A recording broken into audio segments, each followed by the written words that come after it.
I'm kicking around, man. How am I? Fuck, I don't know, man. I really don't. How am I? I don't know. I wake up every morning, so I think I'm lucky. That's about it, really.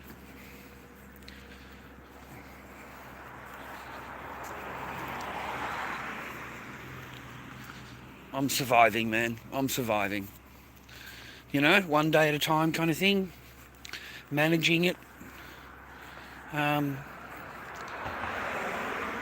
That's about as best as I can do, I'm afraid.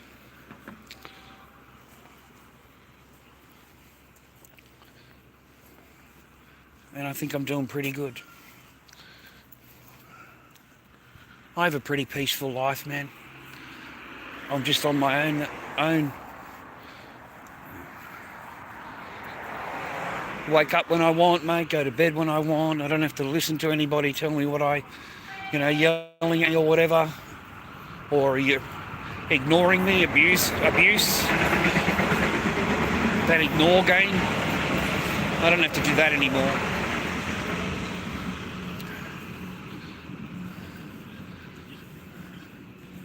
So I'm alright, man. I have a bit of a peaceful life. I don't,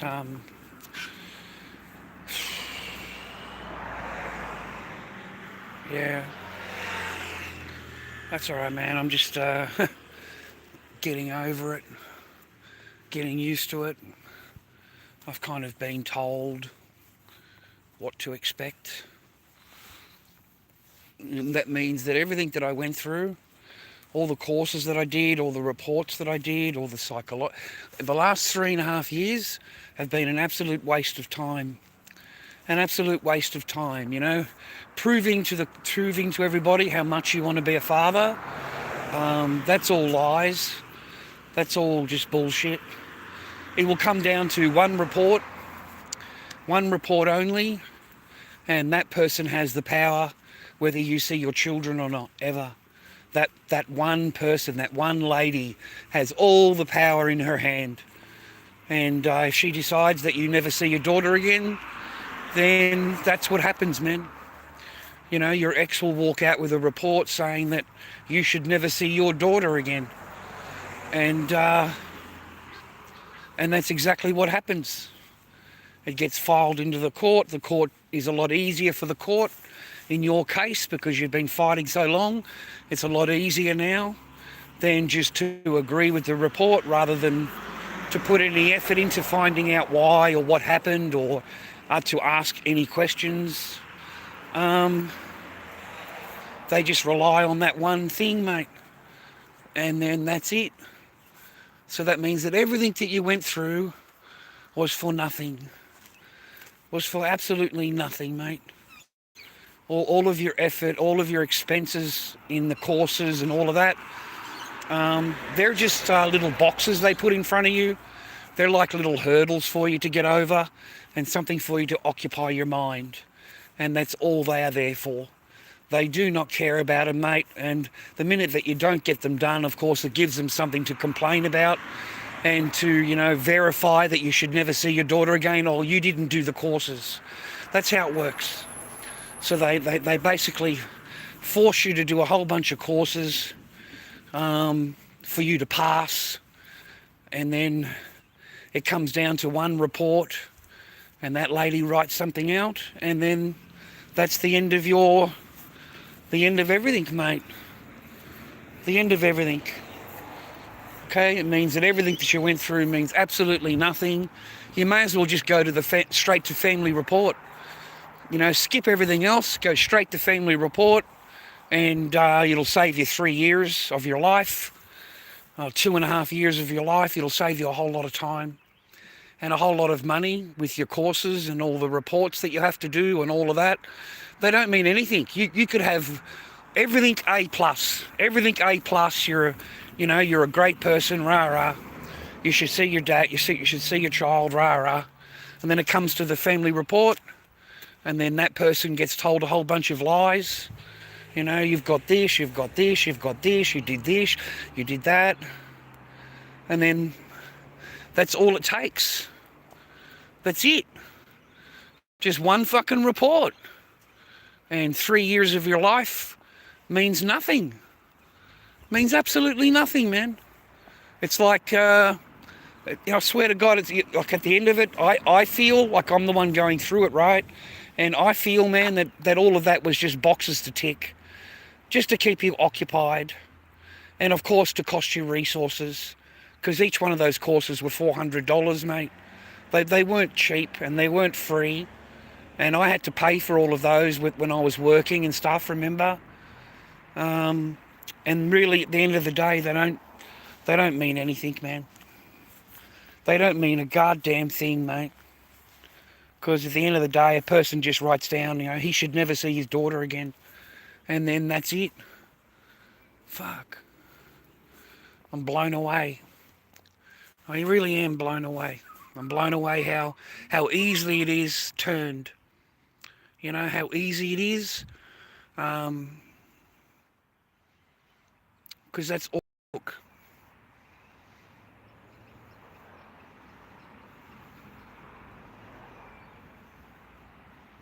So that means, the last 3.5 years, man, have basically been a waste of fucking time.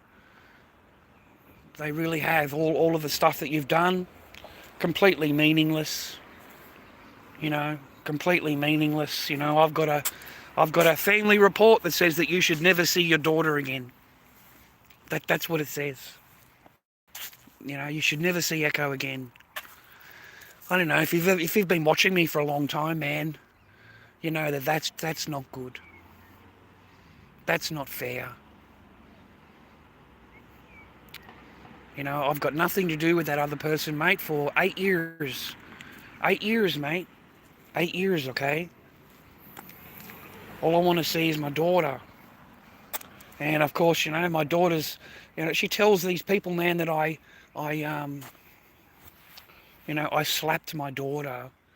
I slapped her and made her cry and made her scared of me, and just a whole bunch of new shit. A whole bunch of new stories. Stuff that's never even been mentioned in 3.5 years. And you lie. You lie your ass off. I've never seen one person lie much. Fucking hell. No wonder I was so fucking worried when I was with you, because look what you're like when I'm not with you. You fucking liar. You just lie. You lie your teeth off. You lie whatever gets you what you want. You'll lie in order to get what you want. And then you'll pat yourself on the back telling you how righteous you are, how justified you are. But you had to lie. You had to blatantly lie in order to keep me away from my daughter. My daughter's asked, what's a bad memory of your dad? He took a dress from me. I didn't have a dress, and I don't know. I don't remember anything about it. You're talking about a 5-year-old little child. And that's the reason you don't like your dad? Because of a dress. There's no mentioning in there of my daughter saying that I spanked her or I hit her or anything like that. They're just accusations from you. But when they ask, there's no answer like that. And it's just frightening that your whole thing can come down to that, gentlemen. It can come down to that one meeting with that person who has been told a whole bunch of lies about you, who doesn't ask any questions to you, just accuses you, tells you this is what you've done, and you're like, I didn't do that. I don't know what you're talking about. I really didn't do that, okay? Yes, you did. You've done it. You need to admit what you've done to me, or what you did. You're a danger to your child. I'm not a danger to anybody. Yes, you are. If you've got a picture on your phone, I'm calling the police. Here you go. Here's my phone. Call the police. But none of that matters. None of that matters. None of it. None of it matters. My lawyer said what happened to you doesn't matter. It only matters what's on the piece of paper. Okay? That's it. You lose. You lose, man. They're getting me geared up to be told that I'll never see my daughter again and that I should have no contact with my daughter. That's what they're getting me ready for. They're getting me ready for that. You know, this is what will happen to you when we go there. It makes you feel sick. It makes you feel ill inside, mate. It makes you feel totally fucking ill. That it's based on your fucking lies and your deception. You know, your blatant lie to the lady. You lied to her. You know, you told her I had a DV and I had a DV accusations and a DV order and DV charges and I had a current AVO and I'm a huge danger to you and her and I come around to the house and I go around to your workplace and I go to the school and I'm annoying everybody. And like, you came up with an entire Christmas story, you know. And this person, before I even walked in the door, I was a hung man. Before I even walked in the door, the woman should be disgraceful of herself. She should be disgraced, mate, because she's supposed to be the professional. You know what I mean? You should hang your head down low because you believed absolute fantasy stories with no proof whatsoever, no paperwork, no nothing, just stories. And you convicted a man on stories without any proof. You convicted him. You know, you convicted me in the way that by telling me that I'll never see my daughter again, by writing it down on the paper. You convicted me. You fucking sentenced me to death with no proof, no paperwork, no actual facts. And then when you were asked about facts, you got all nasty about it. You got all nasty, you know. I'm going to call the police. I'll have you arrested. You go right ahead, love. You go right ahead and call them. You know, get them on the phone. You know. I'm sickened by it. I am truly sickened by it, mate. Because I've done the right thing. I've done everything legal. I've done everything proper. You know, I went through the system. I did everything they asked me to do.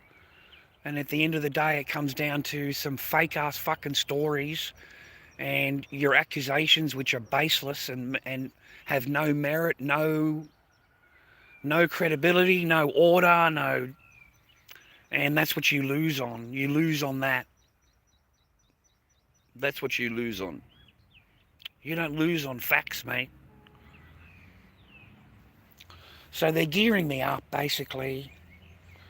You know, letting me know, you know, that this is what will happen. And you'll be lucky to ever see your daughter ever again or speak to your daughter ever again. The most that I can hope for is to just put a clause in it, you know, if your daughter ever does want to see you, that, you know, the mother allow her to see you. She said that's the only clause that I can put in the order. She said, that's basically it. Because of that. That's a lot of power, eh? That's a lot of power that one woman has over your life. You'd think that she would make more of a duty in finding out details. You know, it's so important, right? You'd think you'd find out, you know, real things, you know. Okay, you know, I accuse you, you've got a DV order, and you've got DV charges, and you've got a DV investigation. Okay, have you got the paperwork? Where is the order? Oh, I haven't got the order, it's at home. Have you got it on your phone? No, I haven't got it on my phone either. But he's got a DV order. He's a really seriously going to hurt somebody, rah. They don't ask for, you know, they don't ask for nothing. They just believe. They just automatically believe. And when you're standing there going, I don't have that, miss. Okay, I don't have that. I've never had that. I haven't done anything illegal. I've done everything by the book in order to see my daughter. You know, I've done everything proper. They go, no, you didn't. You're lying. I get called liar. I get called a liar, mate, at the meeting. You know, I'm lying. This fucking bitch is standing there accusing me of shit that doesn't fucking happen, and I'm the one that's lying because I dared to fucking speak up. I dared to say, no, you're wrong. You've got no fucking proof of nothing. And stop accusing me of fucking bullshit. That's what I said to the lady. Stop accusing me of fucking lies. Okay? You've got no proof, no paperwork, because it's not real. It didn't happen. Okay? Yes, it did. You're lying to me. You've got to take responsibility for your actions. And I'm thinking, yeah, it's great when a woman tells a man to be responsible for their actions. But a woman is not responsible for her actions. She's not responsible for her words. I am. She's not responsible for what she accuses me of. I am. I'm the one that's responsible. So it's really good to tell somebody, to be responsible while you're standing there accusing them of something that they didn't do. And these are the professionals. These are people with pronouns, mate, that earn thousands of dollars a fucking, a day. They charge $190, $200, $250 an hour, okay, for the meeting, And I spent 50 minutes just defending myself. Just defending myself alone. That's it. Nothing more than that. Sitting there trying to say to this woman, I don't have any of that. I don't have those. I never did anything like that. I would never hurt my daughter. I've never struck my daughter. I've never hit my daughter. That's absolutely preposterous. And I love it how I'm being accused by this person, but they're the other side's the one that's in charge of chastising. Okay, I'm not the one that hits the child. She is. I'm not the one that locks the child into a fucking room and holds the door closed. She is. I'm the one the child comes to when she's in trouble. When she's in trouble, she needs to get out of the house. She goes running to dad. I'm that guy. I'm not the guy that has ever struck any... You're talking about a 5-year-old. I explained to my lawyer, she's 5 years old, a little girl. A tiny little girl. Okay? It's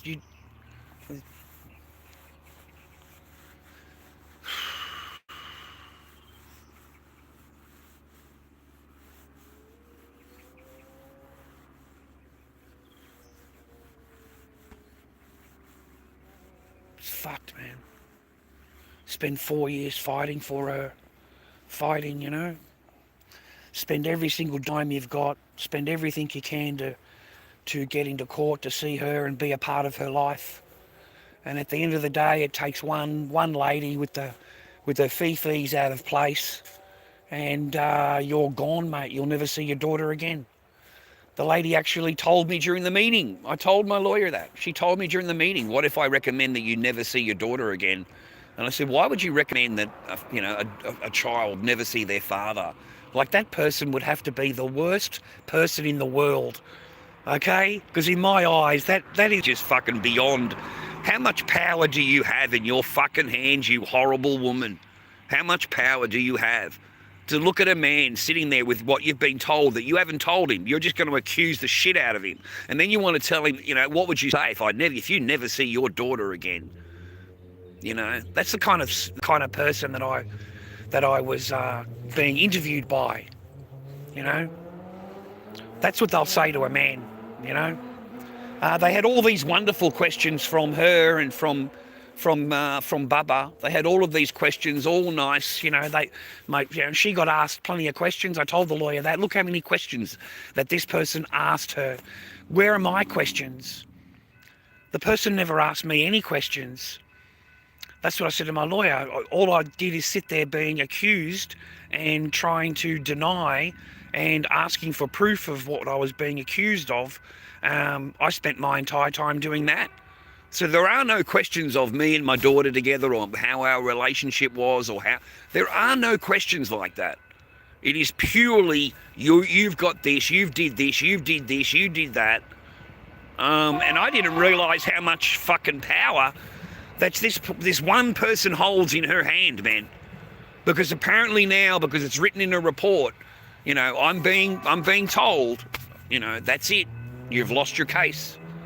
You've lost your case. The Queen is going to be very happy with herself. Oh, very proud of yourself, eh? Be little bit of a tap on the shoulder for you. You've got a piece of paper there that says that I should never see my daughter again. But you had to lie. Look what you had to do to get it. Look at the amount of bullshit and story and lies that you had to tell her in order to get your piece of paper you've got. I didn't have to lie. I didn't tell any lies because a man can't lie. The minute they catch you out with anything, mate, that's it. And that's what this is all about. That's what I think this whole journey that they put the men on is about. They want you to fuck up. They want you to give up. They don't want you to do the courses. They don't want you to do the psychological reports. They don't want you to do any of that, gentlemen. They want you to give up. They want you to look at the list of things that they give you when you get out of court, out of family court. They give you a whole list of fucking shit. Remember that list of stuff? And they want you to give up. That's what they want you to do. That's why they put you through so many hurdles, mate, is they want you to give up. And if you don't give up, then all they've got to do is get to the family report and bang, you'll get... I'm wondering how many men out there lasted right up until the family report. Right up until the family report was done. You know, you had a good cut, you know, you had a good thing on your side, you know. You had a chance. But now it's completely gone from, you know, her not obeying anything at all, no court order at all, completely disobey everything. Now they've got a piece of paper that says that you should never see your daughter again. You know, that's fucked, man. That's a fucked up world. That really is. So that's what they're gearing me up for, boys. They're getting me ready for it. I've spoken to lawyers and stuff like that, and of course the court system will take the easy path out of it, and the easy path is just to look at the report and go, yep, that's perfect. You know, that sounds about right. He's a terrible, terrible person, and they sign off on it. That's the easy path. The hard path is somebody asking a question. You know, what happened? How did this report come about this way? How did it get like this? You know, but they won't. They'll just follow the family report because it gets you out of the system. It gets you out of the system, mate. They don't like people that don't give up. I was supposed to give up ages ago. You know, give up during the men's behaviour course. Most men give up during the men's behaviour course. So I was supposed to give up back then. But that's what all the hurdles are for. The hurdles are for you to give up. For you to just have, you know, just had enough. And how many times did I almost give up? How many times, boys, you know? You know, how many fucking times? I was doing courses, 2 courses a week, plus my job, because these courts were telling me, you know, I know you love your daughter. This was their words. I know you love your daughter, but I need you to prove to the court how much you love your daughter. That's what you're told. And that's your little incentive, okay? And then they send you away to go and do all the order, okay? Because the order is money. The order is resources. It's you paying for all the courses, you paying for the doctors, you paying for the psychological reports. It's resources. It's you coming back into the court and rebooking the court again. You have to repay it. Okay, you've got to repay for all of that. You've got to pay for your paperwork. So it's a way of them just getting every single bit of resources that they can from you. Everything. And then, like me, you end up broke. And then you end up back in court and you get one of these reports and they just sign off on it, mate. They just sign off on it. And your ex will walk away with a big smile on her face. She hasn't had to do a single thing in the paperwork at all in 4 years. Has not done a single thing in 4 years. Has disobeyed the court order the entire time. Okay? But it's only men that are responsible for your words and actions. A woman is not responsible. It's your fault. Okay? Whatever it is, it's going to be your fault. You know, it's your fault she couldn't do it. It's your fault that she felt this way. It's your fault. Okay? So that's why they come back into court and they don't answer questions. They just throw accusations. That's all they do. The whole fucking thing that I read was nothing more than accusations and stories. Stories, just invented stories. You know, he took her dress off her and made her upset. That was one of them. Like, what has that got to do with being a father? You know? But they're trying to paint you out as an abuser. You know, like you're you hit her and you smacked her and you were nasty to her. She doesn't want to know you. She doesn't want to see you. She doesn't want to talk to you. Does that sound anything like the echo that I know? It just doesn't. So I don't know. That's what I've been geared up for. I've been told that I've got no. It's so upsetting, viewer. It's so upsetting. You've got no idea how fucking down I feel and how bad I feel. Because I've done everything proper and legal and justly. Been in the courts and I've done all of their things they asked me to do. And at the end of the day, it just takes one lady that meets you for 45 minutes to tell you how much of a cunt you are, and doesn't. There is no questions about you and your daughter. There will not be any questions. It'll just be accusations, and that's all I dealt with on that day. I never dealt with anything to do with my relationship with my daughter.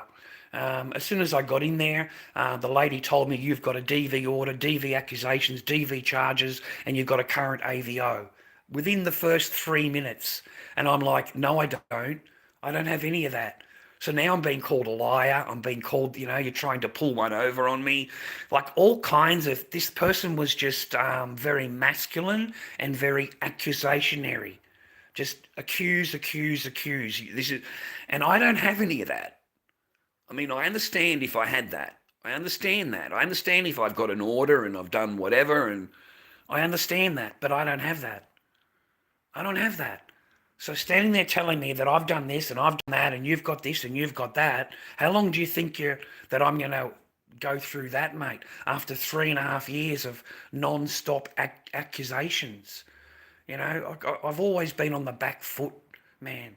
This entire procedure of family law court, I've always been on the back foot, always answering to accusations, okay? And in case you haven't noticed, we don't have any charges, viewer. We haven't done anything illegal. We've got no charges, no orders, no nothing, okay? And apparently I'm still a bad dad. I'm still the most terrible dad in the world that should never see their daughter again. Imagine writing that down on a piece of paper. You should never see your daughter again. Like I've read it over and over and over, and I'm stunned at this fucking person who's supposed to be a professional viewer. Years of education and, gets paid the big money. She never asked me a single question about me and my daughter. Nothing at all, I promise you. Nothing. Just sat there accusing me of stuff that I don't have and that I don't know anything about, and I'm supposed to just agree to and stand under. And this person thinks that I'm going to agree to it. And I'm not agreeing to it, man. I'm not standing under fake, false accusations. I've had enough of that. I've had 3.5 years of that. I did not wait 5 months to come and see this person for this meeting, to sit here and be non-stop verbally abused and accused and told I'm a liar and that you need to, I'm telling the truth. Just terrible, terrible behaviour from a professional. And turns up and says to me, if you've got a picture of your daughter on the phone, I'm going to call the police. So I pulled my phone out, viewer, showed the pictures on my phone, and I said to this professional with pronoun, phone the cops. Phone them. I want her to phone them. I told my lawyer that. I want her to phone the cops. Because you know why? I don't have any orders. So when they get here and they want to falsely accuse me of that, and the copper can't arrest me because I don't have an order, but I'm going to get a police report. I'll demand a police report. While you were called out here, I want a police report. You see. That's why I demanded you call the cops, so I could get a police report. But how dare you, miss, being the high professional that you are, that you actually would do that to a father that you are accusing of stuff that you have no proof of anything. No proof of nothing. But you in your mind, your professional mind, have already said you are guilty. You are guilty. Okay? You are guilty. You have done this, and you've done this, and you've done that, and you smacked your daughter, and you treated her this way. And I said, I never laid a hand on her. You're talking about a 5-year-old little child. You're talking about a 5-year-old little child. Okay? That is just disgusting to me. So I'm not going to stand under it. I refuse to accept her words, refuse to agree. So now that I've got a report, and I'm being told that's it. I'm being told that's it. That one person, she holds your entire case in her hands. She holds your entire case in her hands. If she says that you're never to see your daughter again, apparently you are never to see your daughter again. She holds everything in her hand. So apparently it's the end of my case. It's the end of my case. When it goes to court, the judge will agree with it. She'll just look at the report and go, yep, that sounds, yep, okay then. And award full custody, full travel things. They can leave the country whenever they want. They can go and do it, and I'm not to have any contact at all. No contact at all. You just shake your head. Like, I've done everything legit. Everything proper. I've done everything. I've devoted 4 years, man, to being a part of my daughter's life. And this person has taken that from me in a 45-minute meeting and asked me no more than maybe half a dozen questions. And the rest of the time, she just accused me of all of this stuff. And I didn't do any of that. I don't agree with it. And then I asked for proof. You're going to sit here accusing me. So I demand proof. If you've got no proof, then why are you talking like this? Okay? Convicted, mate, hung, drawn and quartered before I've even walked in the door. And I had no idea until yesterday how serious it was. I had no chance, boys. None. None at all, It's what they call like the hatchet job. A completely biased hatchet job.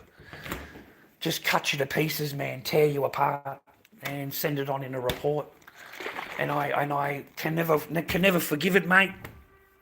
Can never forgive reading this person's words that you should never see your daughter again. How dare she? How dare she, man, have that much power in your life? How dare she? How dare she just convict you and sentence you to fucking death, mate, and hasn't even said a single word to you other than accuse you of fucking shit that she has no evidence of. No evidence whatsoever. Only shit that she's got is the stories that your ex-wife has given her, and she's fucking lied. She's lied. Lied her ass off. But this professional doesn't put 2 seconds of effort into it. Nothing at all. You were convicted, don't you understand that?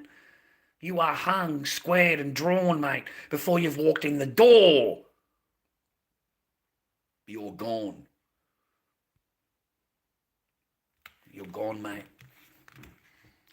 I got no chance, mate, of seeing my daughter. And they want me to be quiet. They want me to be hush-hush. They're trying to take my channel down. They want my channel banned. I'm not allowed to talk to anybody, not allowed to. They want new orders placed on me to have control in my life, even though this person I haven't been with for 8 years and is fucking off overseas every chance that she gets, but apparently she still wants control in my life. I've still got to make sure that you don't talk about me, okay? I've got to make sure that nobody else finds out about it.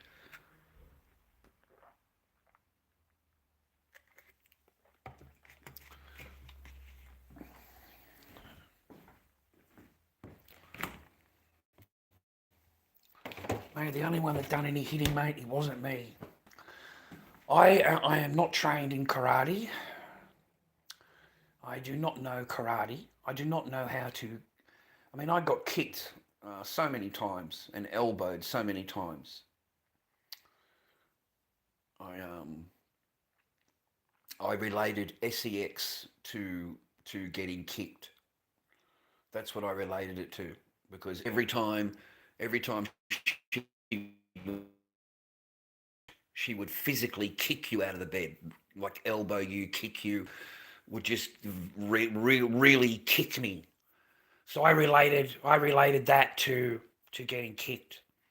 That's why I knocked it back so much. I just knocked it back, mate, because I knew that I was going to get kiboshed, mate. After I knocked it back. But fuck, dude, yeah, they accused me of doing all of these things, mate. Apparently, I did this and I did that, I did this. I said to my lawyer, what's that, 8 years ago? I said, she's talking about things that are years and years and years old. And they've got nothing to do with me being a father. But it paints you as the really bad guy. It paints you as the aggressor and the abuser and just all round bad guy. You're only good for the mortgage payment, council rates, bills. That's what you're good for. Okay, you're not good for anything else. You're just an abuser. Okay, you're an abuser until it's time to pay a bill. Then I can be your friend for 10 minutes. Okay, I can talk to you for 10 minutes. I can let you know what bill is due. I can let you know until the time period until I want it paid. Okay, I'm just blown away that a professional, a highly trained professional. And I wonder how many other men that you've written reports for. I wonder how many other men that you've written on their report that they should never see their child again. I'll bet I'm not the only one. I'll bet I'm not the only one that you've recommended to never see their children, never see their child again, eh, lady? How many men have you sentenced to death, mate? How many men? Because I can guarantee I'm not the first one. I can guarantee that. You were very, very comfortable in your little power trip, accusing, and then even threatened the police. I'm going to call the police on you. How many men have you done this to? You recommend that they should never see their daughter again, or their daughter should never see you. You should be ashamed of yourself. Anyway.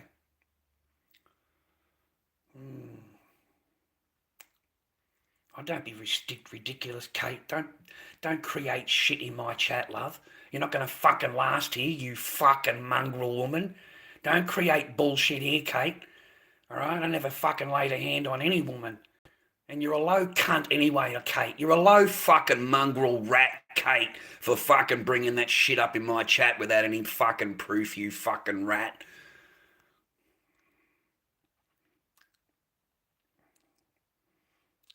Yeah, women are really good at accusing you, man. They accuse and they've got no fucking proof of nothing. They're fucking rats, mate.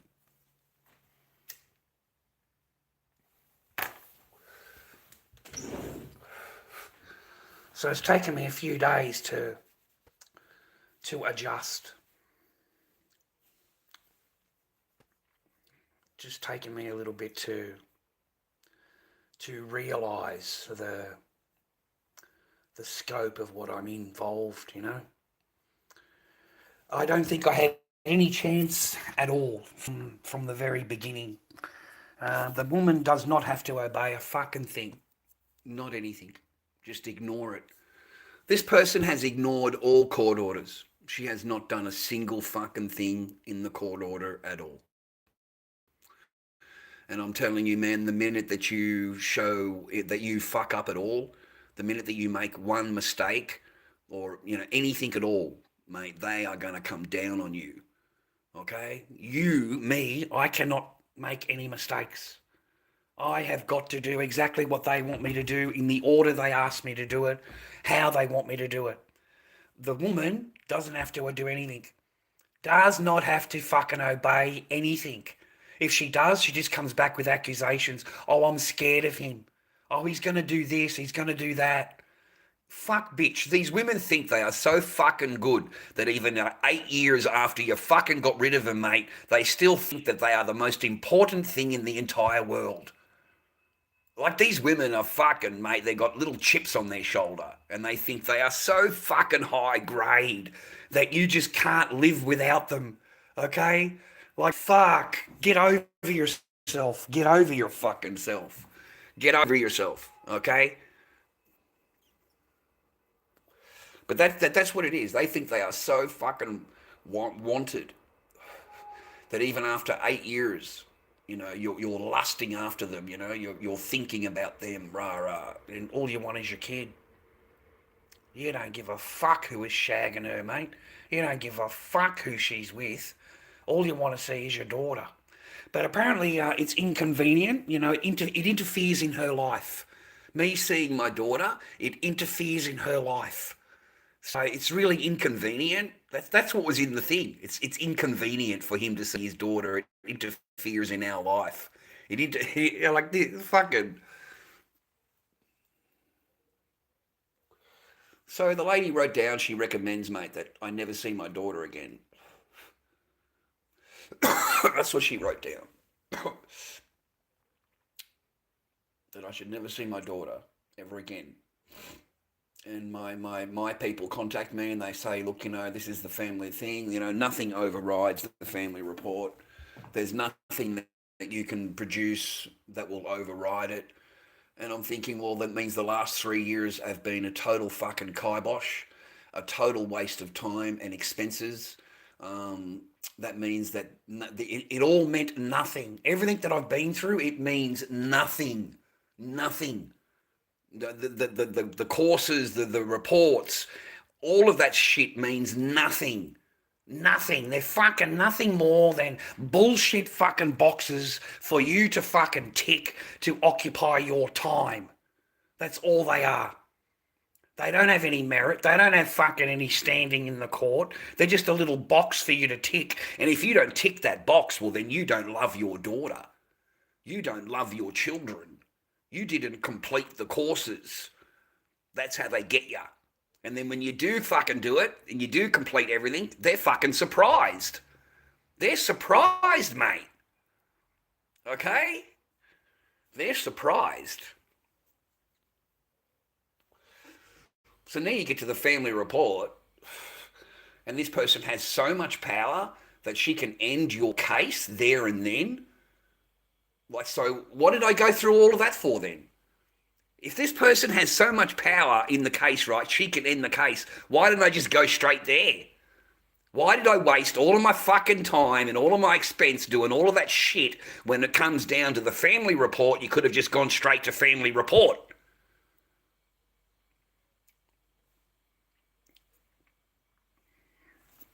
I mean, really, think about it. It's all just a waste of your fucking time. It's to waste your time, waste your resources. That's all it's about. And to keep you away from your children. They're not there to help your daughter be a part of your life or you to be a part of their life. They're not there for that. They're not there for that at all. Like I haven't, they do nothing to help my case, but they'll sit there and tell you it's in the interest of the child. It's in the interest of the child that we do everything. So it's in the interest of the child that they don't have any contact with you ever. Because you're such a bad, bad person. And then you'll look at them and go, well, how do you know I'm a bad, bad person? Oh, because I've read a report. And I've spoken to your ex. I've spoken to your ex. Okay? So I know that you're a bad person. I know that you're guilty of these things. I know that you've got court orders against you. You don't have any of that. You don't have any of that. You've been a totally legit guy, mate, the whole time. You've done everything legal, everything proper. And it won't matter. It won't matter. I thought I was going into this meeting for this person to ask me questions about me and my daughter. That's what I thought I was going in the meeting for. Instead, I went in the meeting and I was just accused, and I spent the entire time answering to this person, answering to her, and then I got nasty about it and said, well, I'm sick of it. I want proof now. Show me paperwork then. I mean, you're so convincing that it must be true. So where's the paperwork? Because I don't have any. I don't have any paperwork, but you must have paperwork. Where is it? Didn't like me asking for paperwork, boys. Asking for proof. How dare I ask for proof? That's aggressive. That's male masculinity. How dare you do that? How dare you even ask me for any proof? Automatically guilty, bro. Automatically guilty. And now I've got the lawyers and all these people telling me that, I'll never see my daughter again. They've got a family report, and the family report recommends this, this, and this. And because you're such a bad person, they're going to get exactly what they've asked for. They're going to get exactly that. And I'm looking at it going, how? They have fucking lied. They have disobeyed the court order the entire fucking time, and they've lied their ass off. They have lied. Lie.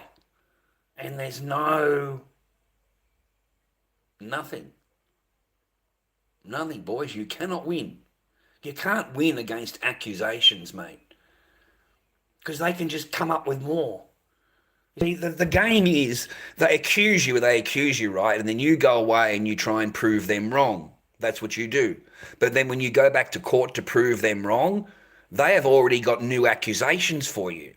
They don't even deal in those old accusations. They only deal in the new accusations which have just been given to you. So you are always on the back foot all the time. Whenever you go into any of these fucking courts, mate, that's what the woman will do to you. She does not answer questions. She just throws accusations out. Accusation, accuse. Come up with some, bullshit stories. Or he hit his daughter and she went all wobbly in the legs and he abused her. And, fucking mate, I almost cried. Like you're really pushing it now, hey? You're really pushing the whatever extreme that you can get. Whatever you can make, just throw as much shit at the wall, and something will stick. Something is bound to fucking stick, because there's just a lot of shit on the wall being thrown over and over and over. So these people believe everything. The professionals believe everything that a woman says, because she's perfect 10. She's the perfect 10, and you're a fucking cunt, okay? You're a dog rat because you're a man. So you're automatically guilty. You're automatically guilty, boys. So without lifting a single finger or doing anything in the court order at all or answering a single question in family law court, this person has won. They've won. They haven't had to do a goddamn thing. Just ignore the court order. And then you will never see your daughter again. And I'm living proof of it, boys. I'm living fucking proof of it. That you can go all the way through the system and do the right thing and cross all the T's and do everything legally in the courts. And that's where you'll end up. That's where you end up. So apparently we're never to see again, never to talk to again. I've been told that, they're going to move away and they're, going to create their own life and all. Like as if I give a fuck. I don't fucking care. All I want to see is my fucking daughter. But no, they've got their own plans, mate. So, and, they don't need your interference, by seeing your daughter. That's interfering in their life. That's what a woman regards it. A woman regards you seeing your children as interfering in her life. Okay? So that's why they they put the kibosh on it. You know, you're interfering in her life because she's so fucking precious. She's so precious and virtuous and just fucking morally upright.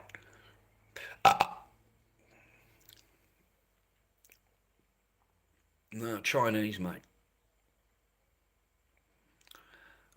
They just ignore it, mate. They ignore the court order and they walk in with accusations. That's how they do it.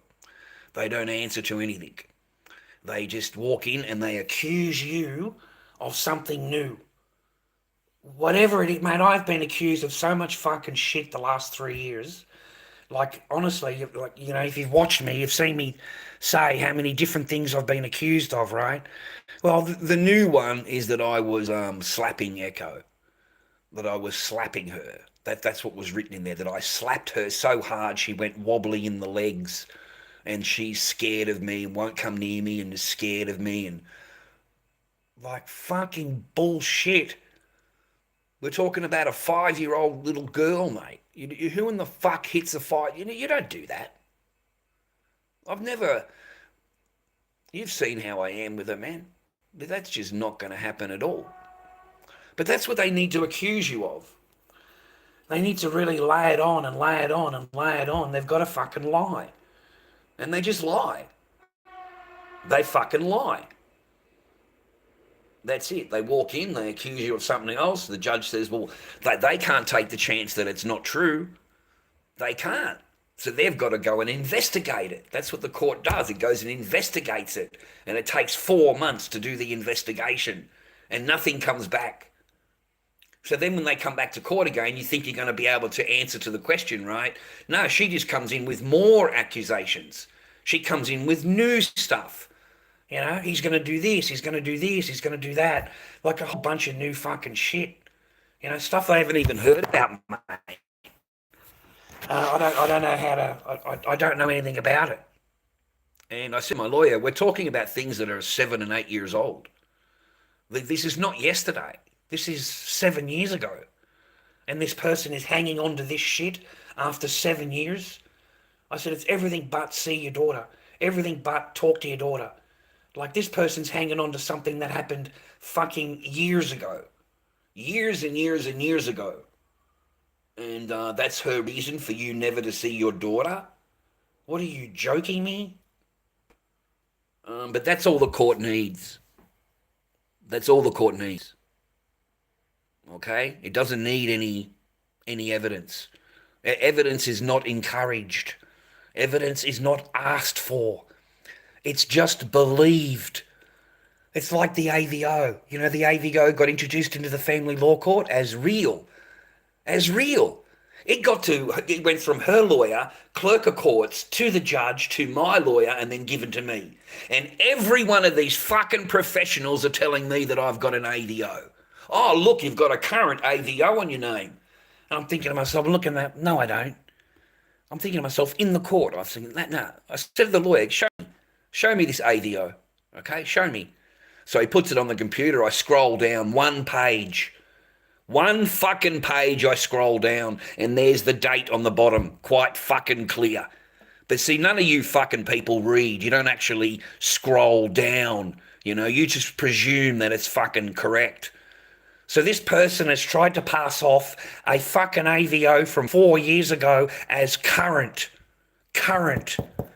And I'm the only one that picked it up in court and said that it's out of date. It's 4 years old, Your Honour. And they're all embarrassed, mate. My lawyer, the judge, everybody's embarrassed. Yeah? They skipped over that part real quick, mate.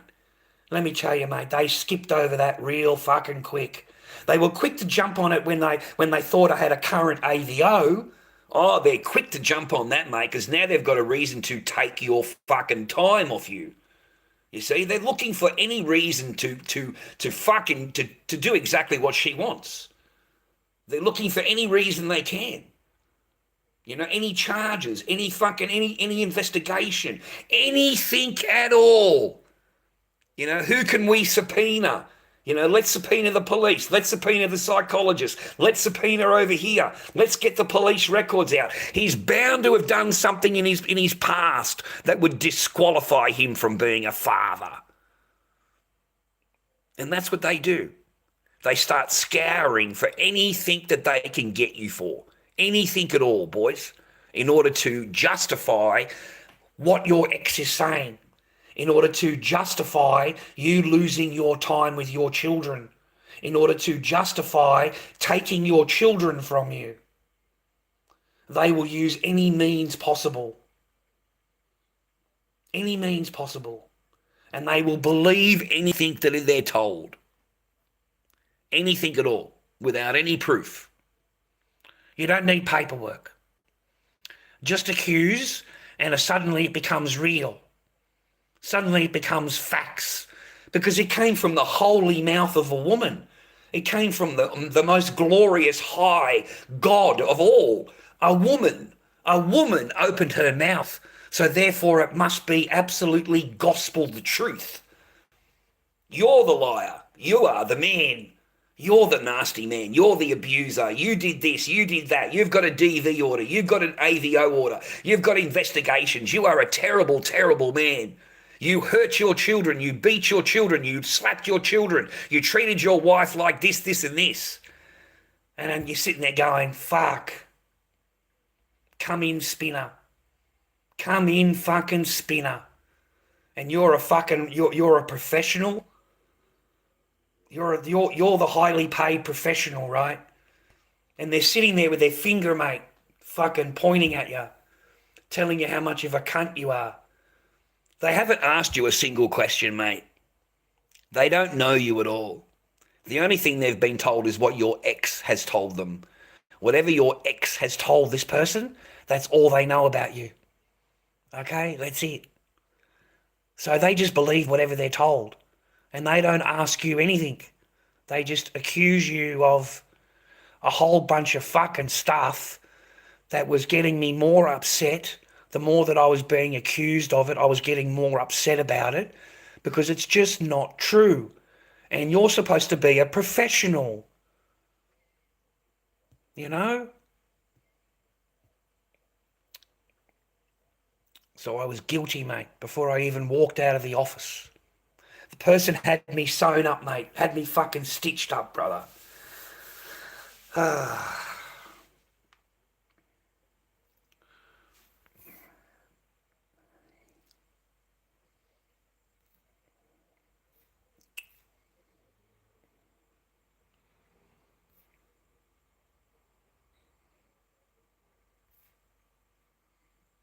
How you fast, Jimmy? Completely heartless, mate.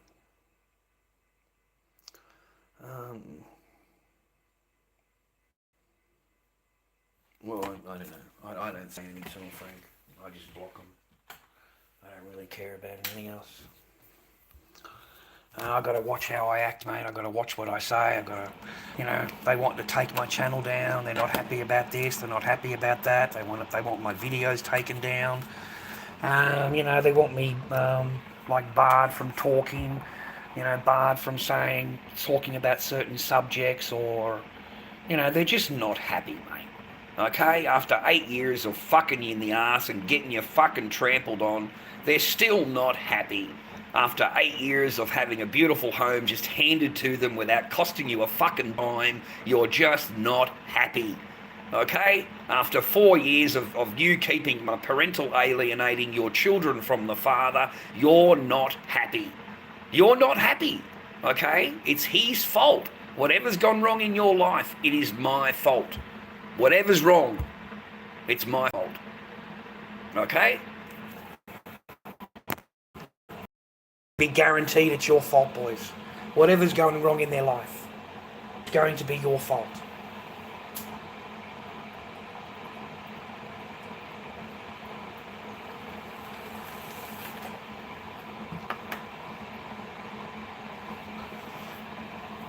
Lord Dobby 79 is my eBay. Lord Dobby 79 is my eBay for my masks. Lord Dobby 79 on eBay. Lord Dobby Qian at gmail.com. If there's an email you want to send me or a story you wanted to send me, tell me your story about Family Report Writer. If you've got a story about one, I'd like to hear from other men to see if other men have been dealing with the same kind of thing that I have. I want to know if other men have gone there and it's been basically a stitch up from the minute you've walked in and you've had your children taken from you, from the family report writer. I would like to hear from other men. I'd like you to write me a Gmail, a story, whatever's happened in your life, and hopefully, that there are other men that have gone through this, mate. Maybe I can get some kind of connection and relief from that. Because I'm already being told that, you're going to have to wait until your daughter's older and, she'll come and contact you. And I'm getting told that fairy tale now. That's a fairy tale that I'm being told in the last day or two, I'm being prepared. I'm being prepared to go there and being told that you'll never see your daughter again. That's basically what I'm being prepared for. And it's a very uncomfortable, horrible feeling. It really is, boys. It's psychologically very damaging. I find it very hard to sleep. I don't eat a whole lot. I worry, because it's just fine. Like these women are so horrible. The judges and all of that, they just expect you to move on. Just forget that you've had children, forget that you were a father. It's time for you to move on. And then your children will contact you in 10 years, when they grow older, they'll contact you in 10 years. That's what they tell men. That's what they tell us. And then after they've told you that, that's apparently magic words. And you're not allowed to have any kind of feeling about anything after they've told you that. Because the court told you that. Okay? The magic court has told you that. So apparently you're not supposed to have any feelings after that point. You're supposed to just move on with your life after spending 4 years in a court system and getting absolutely shoveled every time you walked into the joint. And there is no time with your daughter. There is no phone calls. There's no voice calls unless that person wants to call you. And she's very cruel. She will call here and say hello to me and then puts my daughter on the phone and I say hello to my daughter. I tell her I love you, Dad. I love you, Echo. And then she takes the phone off me and makes demands. If you close your channel down and you go and do this course and this course, then I might agree to the court order. That's what she told me. I might agree to the court order if you go and do this and you go and do that, and like fucking anger management and all this fucking shit she's invented. There's 1,000,001 courses, boys. They can have you doing courses your entire life. There is 1,000,001 courses that a man can do, but there are no courses that a woman can do. A woman does not have to do any fucking courses. Don't you find that amazing, boys?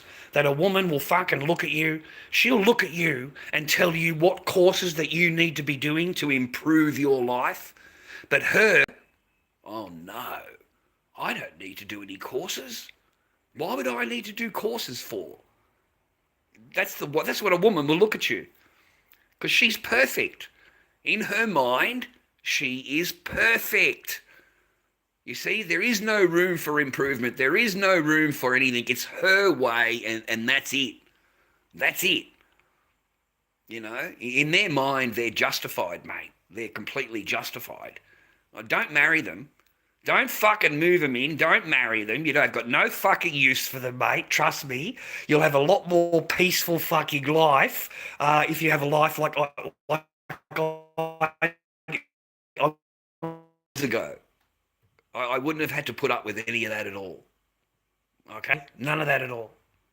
And I just really regret the amount of fucking turmoil and heartache that I went through putting up with this fucking person all the time in order to keep my family unit together. And at the end of the day, she just lied her ass off. Lies, mate. Just lie. And then back up those lies with more lies. And they always have you on the back foot. They always have you on the defensive. You're the one that's defending yourself.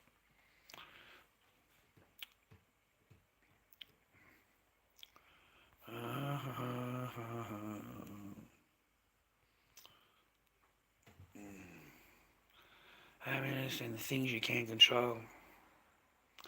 Mate, I'm not in control. I'm not in control, Will.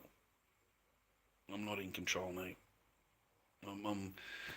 This isn't over until next month. It's not over until the boss lady says to you, you know, until the boss lady tells you, mate. You know, then it's over. You know, you got to wait until next month to find out. Anyway, mate, it's my fucking channel. I'll talk about it whatever the fuck I want, okay? You don't like it, there's the fucking door, okay? You don't have to sit here listening to it. I don't ask you for shit, and I don't ask you for your opinion either. Fuck, I didn't ask you for nothing. But I agree with you.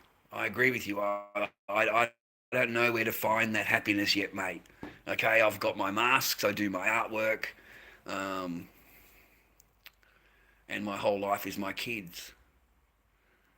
My whole life is my kids, man. You know, if you're not a parent, you won't understand. But my whole life is my children, trying to be a part of their life. And moving on and all of that, mate. No, you can never move on, mate. No, trust me, you can never move on. Why do you think we have such a high suicide rate for men?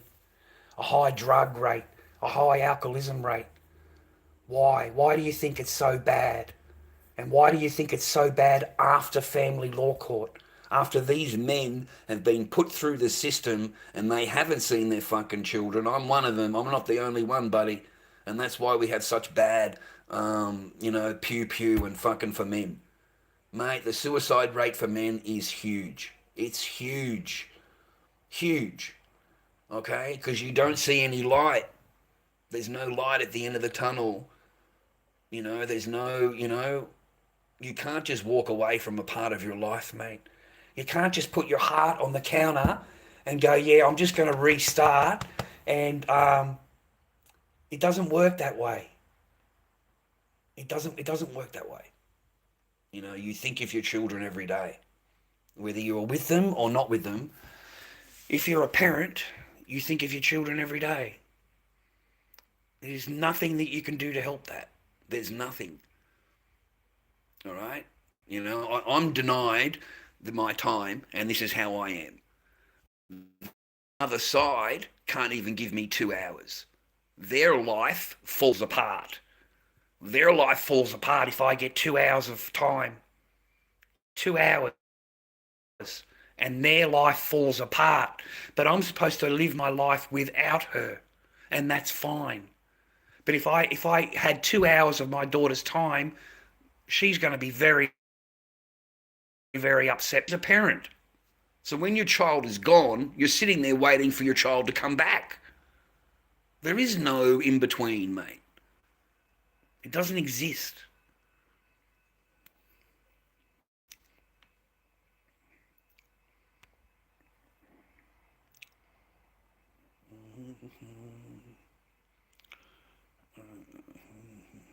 Never is Deedle a good place. Yeah, I'm digging it. Mate, I'm going to dig it and dig it and dig it. I'm going to dig it as long as I possibly fucking can. I really am.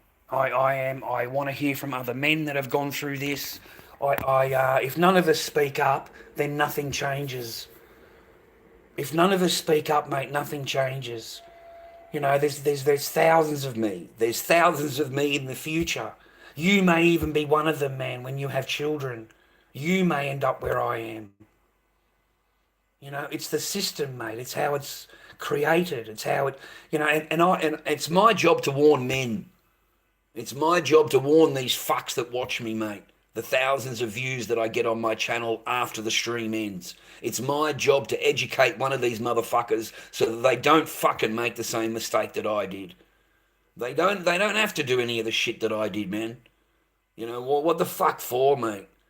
You know, why would you want to go overseas, marry someone, bring them back, you get treated like fucking shit, spoken to like shit, and then when they're done with you, when their feelings are changed, they want to take everything that you fucking own from you and put you on the street.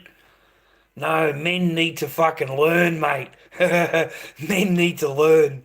Fuck.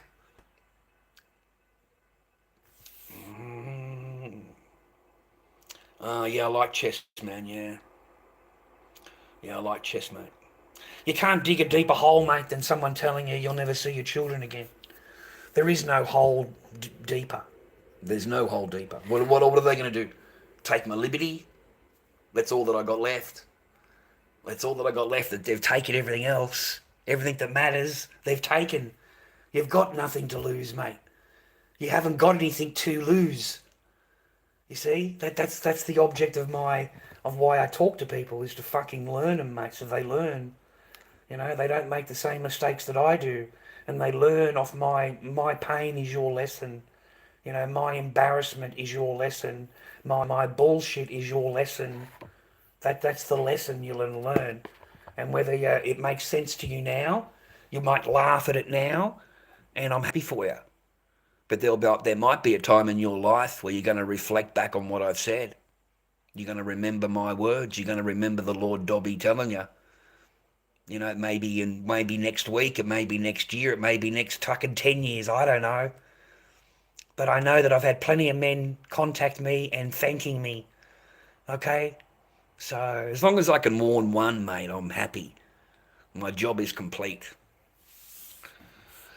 LordDobbyKing@gmail.com is my PayPal viewer. If you want to chuck me a chocolate milk or fucking, you know, give me some kind of support, that'd be great.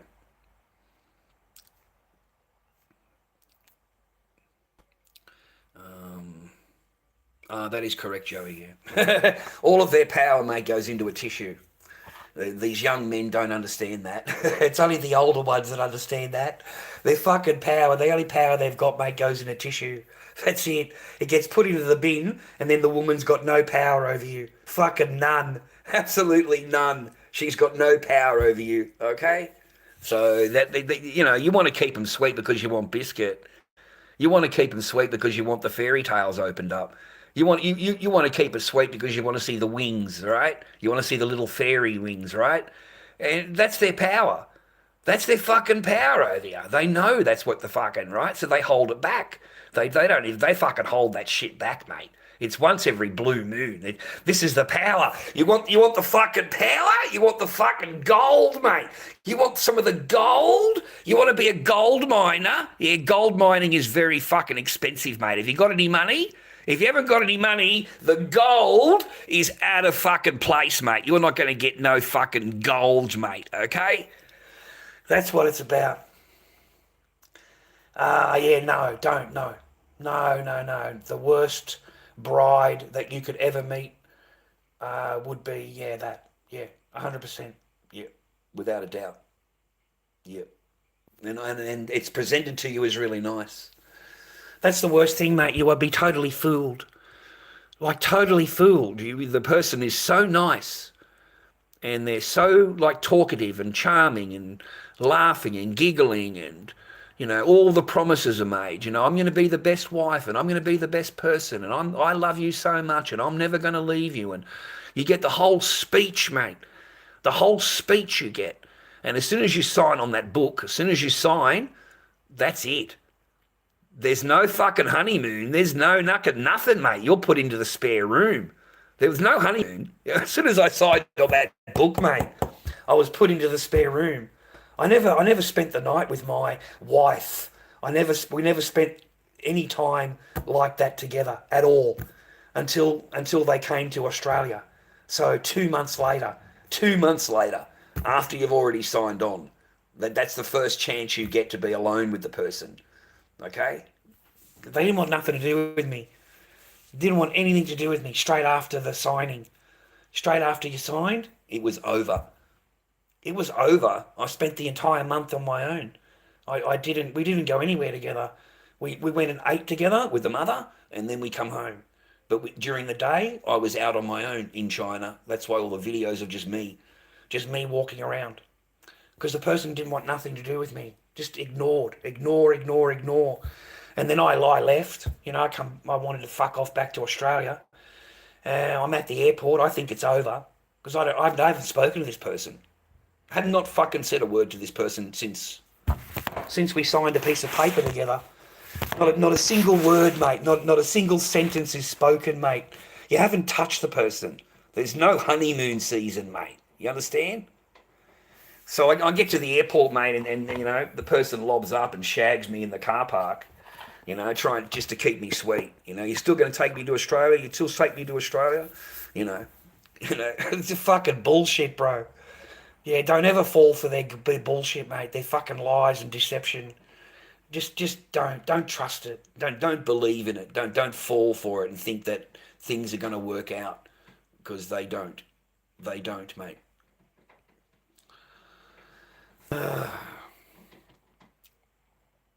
Oh, that black dress. Don't remind me, Joey. Don't remind me, man. That's a fucking nightmare material, mate. Yeah, where did that fucking black dress come from, man? That just appeared out of nowhere, eh, Joey? And then every single day, that plain black Muslim fucking dress that you can't see anything. Fucking nothing, mate. Yeah, that was that same thing every single day. That same dress every day. So, you know why? Because they don't. Why does a Muslim woman wear a burqa, mate, in black? So that other men aren't attracted to her. That's why. So that when you look at her, you're not attracted to her. You don't want to touch her, you don't want to grab her. And that's why it was worn that way. Okay? It was done deliberately. Deliberately. You know?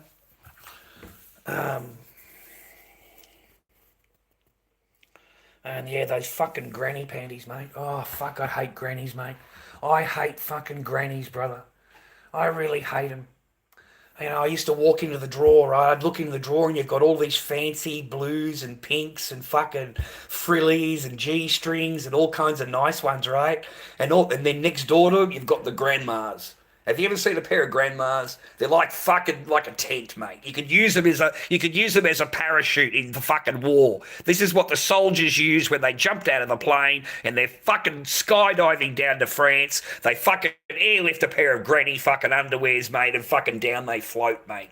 These things are fucking huge. They go above the navel. They cover the belly button. They're just black. They're just fucking black. They look horrible. Fucking horrible, brother. So yeah, don't ever, you know you're in trouble, mate, if your girlfriend is wearing grandma underwear. Okay? You know you're in fucking trouble, bro, when your girlfriend is wearing fucking grandma fucking undies, okay? That's when you know you're in trouble.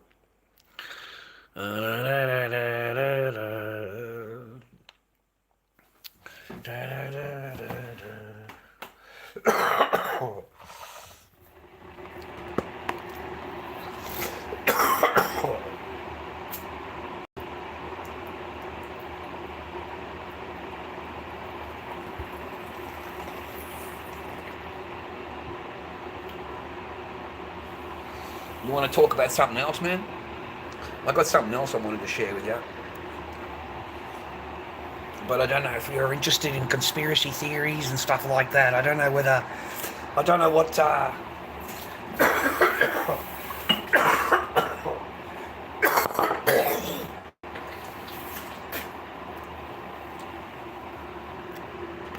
what's the time, man?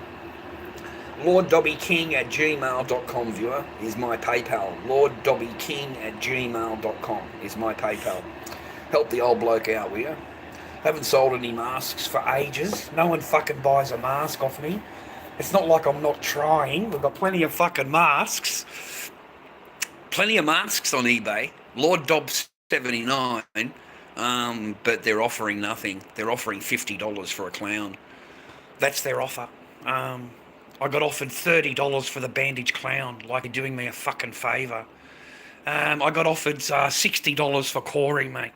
I got offered $60. Like, what a fucking joke, man. Just an absolute joke. I got offered $80 for these two. $80. Are you fucking kidding me? Like, so I'm getting lowballed. So I've run out of paper, mate. Run out of paper. No sales, mate. No sales. None at all.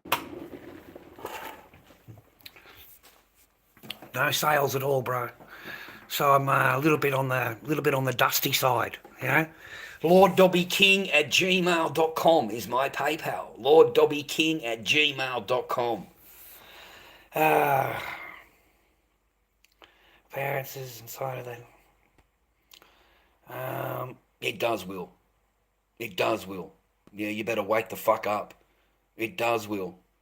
It does apply to every fucking man. You know, there are thousands of me, Will. Thousands of me. Literally, bro. Thousands of men don't see their children, mate. It does apply. And even if it doesn't apply, every fucking man needs to know it. Every man needs to understand what the fucking law is and needs to understand what they fucking happens when these people get hold of a fucking report. Every single man, every single father needs to know. Not man, father needs to know. Yes, they do, mate. Every single father needs to know about family law court. Every single one of them. Because it's a high grade of chance, 80% to 90% chance that you're going to end up in family fucking law court, mate. Don't you understand that? There's 80 to 90% chance you're going to end up in there. Why do you think they're so fucking busy, bro? Why do you think the family law court is so fucking jam-packed? Okay? It's a business. It earns money. It's a business. It's run like a business. You are going to get... Listen, man, I'll tell you something, dude. You do really well in life, okay? You do really well. You've got a few $100,000 in the bank. You've done really well, Will. You fucking killed it, bro. Okay? You meet a really good chick, mate. You meet a really good chick in your mind. You get together, you move her in. It's your joint. You move her in. Okay? Because you're in love. So suddenly you get married. I'm just getting a tea bag and fucking thing together. Oh, there's my tea bag. You get married, she moves in, everything's hunky-dory, and then she decides she doesn't want to be with you anymore. What the fuck do you think happens, Will? In your Disneyland fucking environment, what do you think happens? Do you think you get to keep your house and your property and your toys, whatever you've acquired? Do you think you could that she's just going to leave? What fuck? You're fucking dreaming, cunt. Dreaming. She's not going anywhere, mate. You are. She's going to take your house, your car. She's going to take your land, your boat. She'll take your fucking dog if she can. If she can have you escorted off the property, she will. Don't you understand, Will? It takes one phone call. You don't understand, do you? Listen, man, I came home from work. I wasn't arguing with anybody. I was sitting on the kitchen floor playing with my daughter. No argument, because remember, this person ignored me. Doesn't even talk to me. Doesn't even say hello to me when I come home. Just ignores. That's it. And the next thing you know, mate, I get a knock on the door, and it's the sheriff, mate. It's the sheriff. Okay? And I'm escorted off the property. Okay? And it's that quick. You get 15 minutes, buddy. You know, it was in the morning. Come home from work, everything's sweet. You know, they disappeared for, I don't know, an hour. They disappeared. I thought they went shopping. 8 o'clock in the morning, the next morning, is when it happened. My daughter comes into the garage as normal. Every single morning she comes into the garage and sits with Dad. And we sit there and she sits watching her iPad and I just sit there looking at my daughter. And then I go and take a piss. And then by that time, it's time for her to go inside and get changed and have breakfast. So my daughter says, you have to leave today. Mummy says you have to leave. That's what my daughter said to me. My daughter's 5. So my daughter knew before I did. And anyway, I'm sitting there with her and there's a knock at the garage door, mate. And it's the sheriff with a piece of paper. You've got an AVO, Apprehended Violence Order. AVO. So you've got 15 minutes to leave the property because she's in fear for her life. She fears for her life. That's what's in her report. She fears for her life. And that's enough for you to be removed from your property. You get it? That's enough for you to be removed. Okay? Because her driver's license is in the address. She has one of the bills, electric bill, whatever, in her name. And she lives there. That's her address. So your ass is out the door. You're fucking gone. I swear to you, man. You will not realise what's going on. You get 15 minutes to get your blanket and pillow and toothbrush and your phone charger, and you are escorted off the property. And that's the last time you will go back to your property. That'll be the last time you see it. Okay? And it happens that quickly. You've got 15 minutes to leave or you get arrested.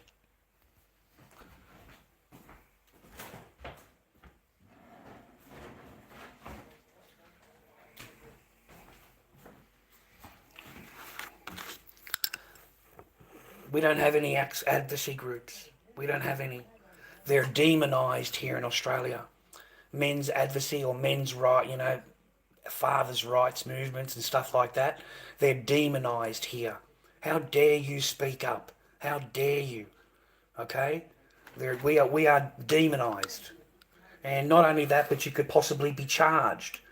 Because they'll go down and file a report and say that you're endangering them or some fucking shit they'll come up with. And they'll try and get a court order against you. That's what they'll do. But no, there are no fathers' movements, mate. There's none. And you have no chance in court. It doesn't matter what that person in charge tells you. Okay? You are about to waste 2 or 3 years of your life. Because at the start of it, that same person will look at you and go, I know that I can see that you love your daughter, but I need you to prove to the court how much you love your daughter. And then they give you a whole list of fucking shit for you to do. And you've got to go away and do that list to please the court.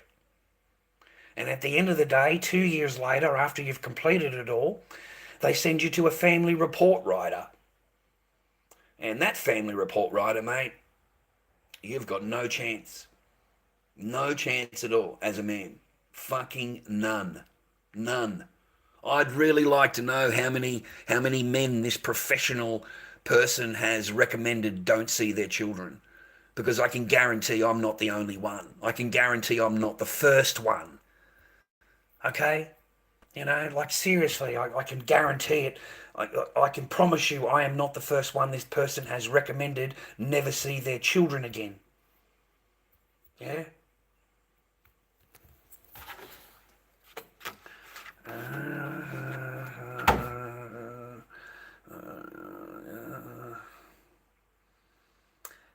Well, you can fucking do what you like, mate. I don't give a fuck what you do, Will.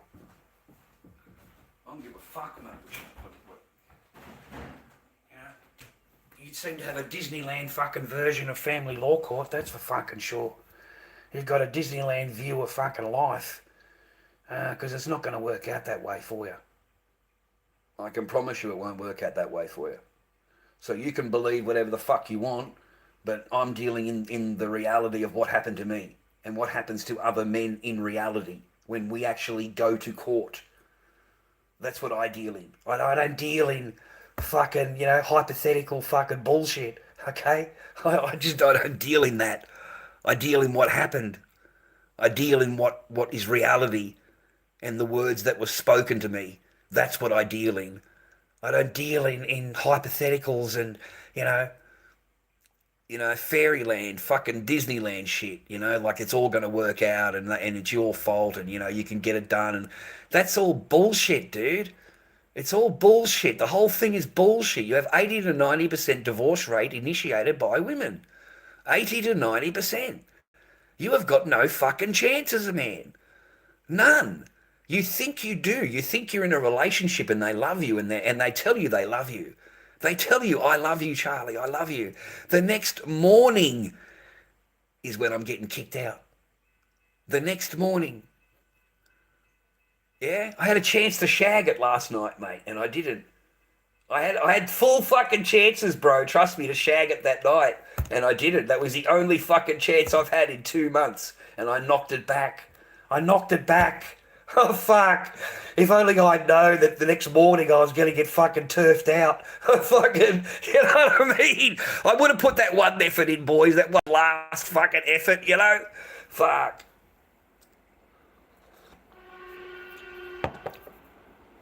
No, you should stop fucking relying on them and being around them. Oh, you're talking about procreating. I'm not talking about procreating. I'm talking about having a fucking family and having a wife and you have children and you have a family and you're a father and you stay together and you've got a family unit. I'm not talking about... You see, there's a big difference. You can go out to the nightclub, you can meet chicks, you can do all the what did you call it? You call it a word.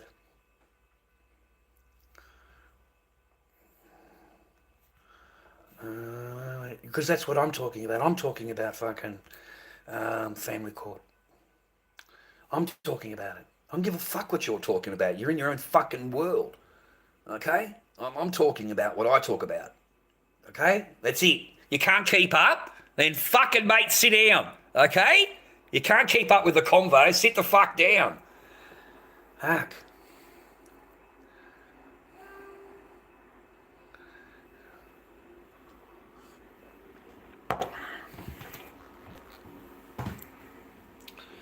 I've got the fucking geniuses today. I got the geniuses, mate.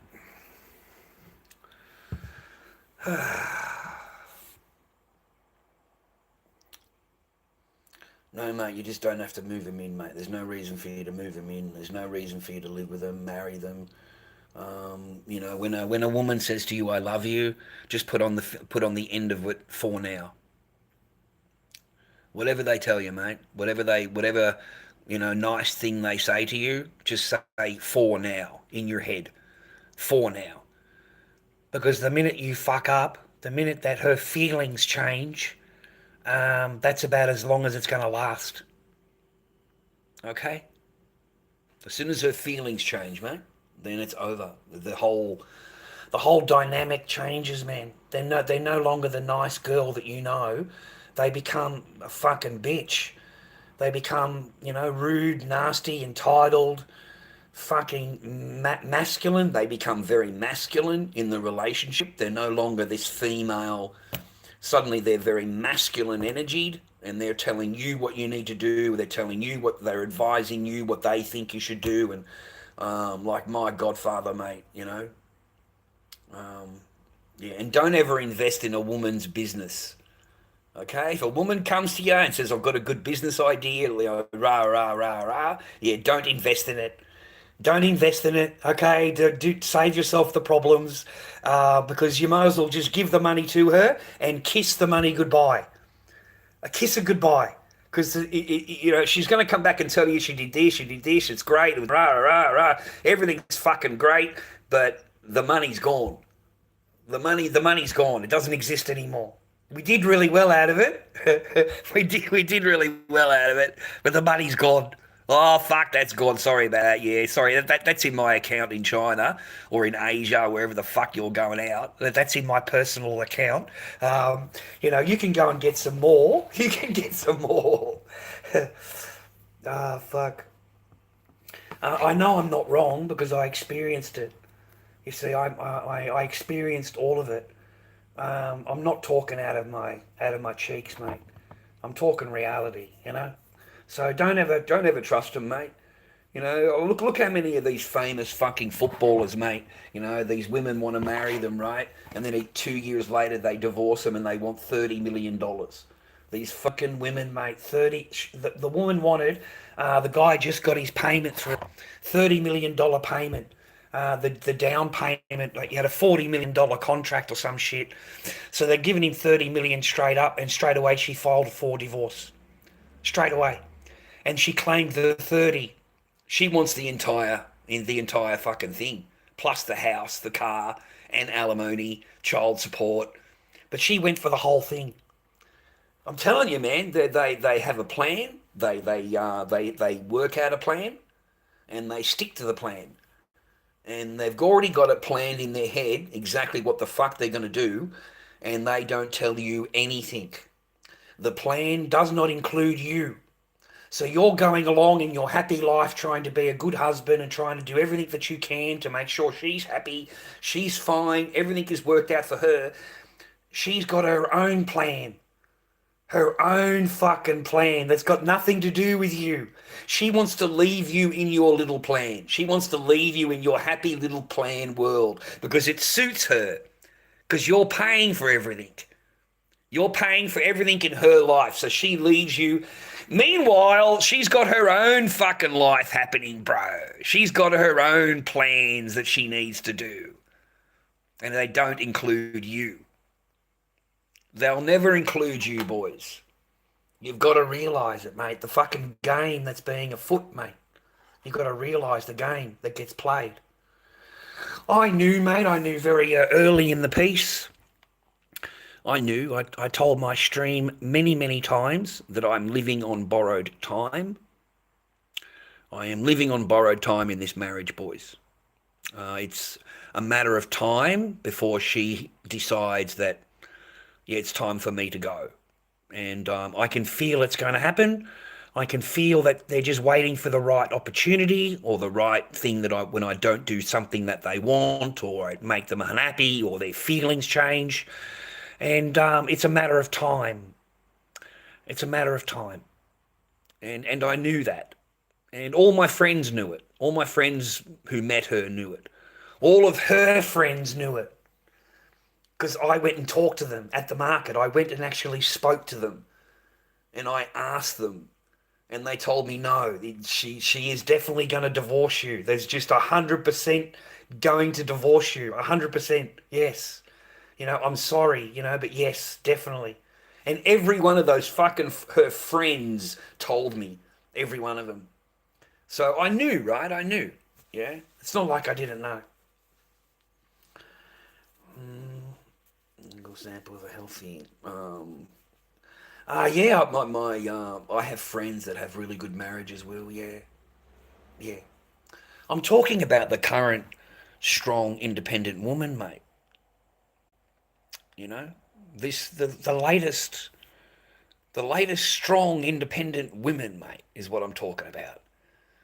You know, not my age. My friends are my age. They're old. You know, they've got a happy marriage. They've been together forever. I know several people like that. Okay? That's a different generation, mate. That's a different generation. That generation goes through good, bad, up, down, rich, poor, thick, thin. You know, if someone, you know, they stick up for each other.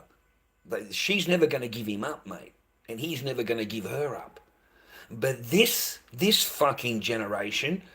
Mate, these fucking women will tell you while you're with them, if you ever get sick, I'll never take care of you. I will drop you off to the hospital, but I'm not taking care of you. That's your fucking women for you. These women want to move into your house and move into your apartment. They want to live rent-free. They want to live everything for free. You're paying all the bills. Then you've got to pay for their food, right? Because they eat. You've got to fucking, right? You've got to feed them, right? They don't pay for anything, mate. Okay? And they don't cook. Have you noticed that, Will? That your girlfriend, yeah, she doesn't fucking cook, mate. She's not going to make you a fucking coffee, cunt. All right? A coffee. They're not going to do anything for you. These latest women that are available now are strong, independent women that don't need a man.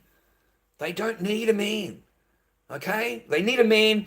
You know, they like to pull certain things. Free dinners, free movies. You know, the bills are paid. That's a good part of the marriage. I like that. Cooking, cleaning. No. Don't like that. Don't like that at all. That's his job. That's his job. Do you know how many fucking simping fucking men, mate, and I was one of them? In order to keep these women fucking happy. That you've got to do the cooking, the cleaning, the vacuuming, the fucking washing. You've got to take the bins out. You've got to go shopping for the fucking groceries because they don't even go shopping. They won't even go shopping for grocery. Okay? That's slave work. Have you ever had a woman tell you that, mate? Have you ever had a woman tell you that, you know, I feel like a slave? You've never had that yet. Oh, well, mate, you're certain, what are you, a virgin? Have you been out with any women lately? Have you had a relationship at all? Okay? Because that's what's fucking out there. You know, I had a woman once. I mean, I have had the occasional woman, you know. Hey, they offer a coffee. This is the last one, mate. All right? With a ring on its finger. offers you a coffee. I'm sitting there in the living room, offers me a coffee. Oh, it's fucking, mate, I was so surprised. I was so surprised. Because that's just never happened. You know? So I said, okay, thank you. Thank you very much. That's really nice of you. Thank you. Makes the coffee, comes back, puts the coffee down, right? I'm sitting at the counter just like I am now. As she turns around and walks away, she says, I feel like a slave when I made you a coffee. I feel like a slave when I made you a coffee. That is the only fucking coffee that person made in fucking 6 years. You see, she's just let me know that she's not going to be making me any fucking thing at all. Not even a coffee, mate. Not even a coffee. If your woman loves you so fucking much, mate, why is it whenever she cooks you a meal that it comes black on one side and raw on the other two sides? You know?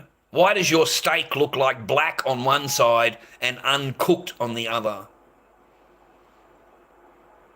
Because they don't fucking like you. So they let the shit fucking burn, mate. They don't even move it. And then they put it straight on the plate, burnt side down, so that you don't see the burn side. And then they sit there smiling to themselves as you eat it, and it fucking tastes like shit. Because they know you're never going to ask them for another meal. You're never going to ask them to cook for you again. You're going to be doing a lot of cooking, mate. Okay? They don't like to cook. All right? And they don't like dishes. Because the dishes is soapy water. And yeah, the nails. Okay? So we don't do dishes. So now you've got to go in and do the dishes. And you've got to clean the counter and clean the floor. You got to clean it because I don't like fucking dirty shit. So I got to clean it all. So no, man, they're fucking... Why would you want to put up with that for, boys? Why would you want to put yourself through that shit for? And then as soon as you arc up to her, as soon as you complain to this person, she's already planning her exit. She's already planning her exit, but she wants the property. She wants the house. So she's got to try and work out a way of getting the house into her name, getting the house fucking sorted, and then she can fucking deal with you. Meanwhile, you can be ignored. You can be ignored. I don't need to talk to you at all. You're a peasant. You're a fucking nobody. Okay? You know, I'm the queen. I'm the fucking boss here, you know? Ask any woman, mate, you know, to rate themselves, 1 through whatever, and they'll tell you they're a perfect 10. Every single woman you meet. It doesn't matter how fat and fucking ugly she is. She's going to tell you she's a perfect 10. Okay?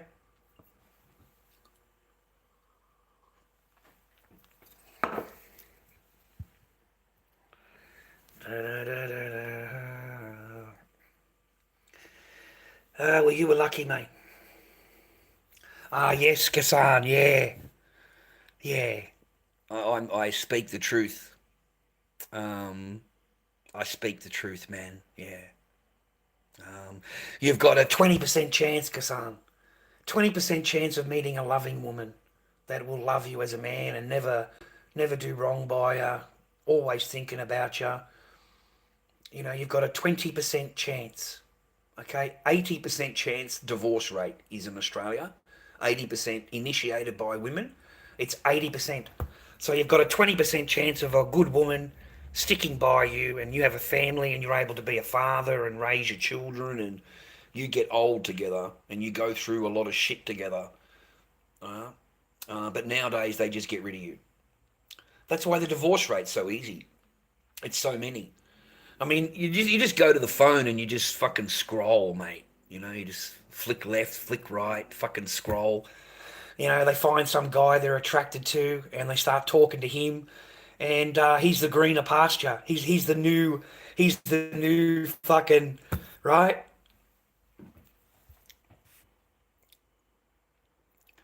Yeah, I didn't meet the family first. No, but I met the family like straight away. Mum and Dad were more nicer to me than what she ever was. Her mum and dad. You know, I used to get along with them really good. I used to go and eat with them, and at least they'd have a conversation with me, broken, whatever, but at least I'd have a laugh with her. There is no laughing with this person. There is no conversation with this person. There is nothing but yes, no, whatever, maybe. And the entire time on the phone. Does not look up from the phone. Will not look at you in the face. Doesn't, just fucking looks at the phone the entire time. It's not like you couldn't tell she doesn't fucking like you. It's not like she tried to hide it, man. She didn't fucking hide anything, bro. It's your fucking wedding night, mate, and you're in the spare room. It's your fucking wedding night, and you're in the spare room. You're not allowed to fucking go anywhere near this person, mate. And you're married. You're fucking signed up, bro. Yeah, you're not allowed to fucking touch her. I never fucking touched her. Like, fuck, what the fuck's going on? My honeymoon is me being alone. Me being alone in this dingy fucking room, mate, overlooking Beijing. It was really pretty, but it was a fucking closet, mate, with a steel cot. And I got put into the fucking closet, mate, with a steel cot. And I called myself fucking Dobby straight away. Straight away, I thought to myself of the Dobby character. You know, he like disappears into the cupboard. You know, you don't see him until morning. That's why I call myself fucking Dobby, mate. Fuck.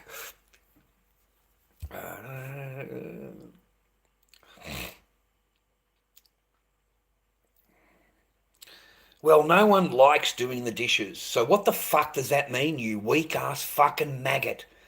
What the fuck does that actually mean? No one likes doing the dishes, so if that's your problem, no wonder you had such a problem in your marriage. So in other words, you weak mark the fucking simp, you do the fucking dishes, cunt. You do the dishes, you do the vacuuming, you do the mopping, you do the counter cleaning, you do the fucking cooking, you go down and get the fucking groceries. You're a willing fucking simping cunt. All right? Simple as that. No one likes to do the dishes. If that was your big problem, no wonder you had such a... Who in the fuck are you? So it's your fucking job now, is it, mate? It's your fucking job, is it, Will? Because your fucking bitch doesn't like to do dishes. So you're forever doing fucking the dishes, mate. And that's fair to you, is it? And then when that person doesn't want to do the vacuuming, what do you say then? And she doesn't like doing the mopping either. Yeah, the floor, yeah, they don't like to mop the floor. Yeah, they don't like that. Okay, they don't like taking the garbage out. They don't like doing anything. Anything. Trust me, Will, after you've done it for over and over and over and over and over and over and over, and you've got this person that has it over you, telling you that they don't do that, that's for slaves. So apparently you're a slave now. Like, they actually put you down as you're doing it. Okay? So they put you in your place. Okay? They let you know that you're a fucking slave. You know, you are the Dobby. You know, I am the king. I don't do that. That's slave work. So I'm the slave. That's... What are you, a fucking... You know what I mean? Why would you let anyone talk to you like that, mate, and not wake up, not think about it, and not say to yourself, well, I'm not doing your fucking dishes anymore, bitch. Do your own fucking dishes, okay? I'm not cleaning your floors. I'm not cleaning your counters. Do your own fucking counters. I've just gone up. I've got the fucking groceries. I've come back. I've cooked fucking dinner. I've had my child the entire fucking day, and here I am cooking you fucking dinner. And now I've got to clean up. Do you bring anything to the table?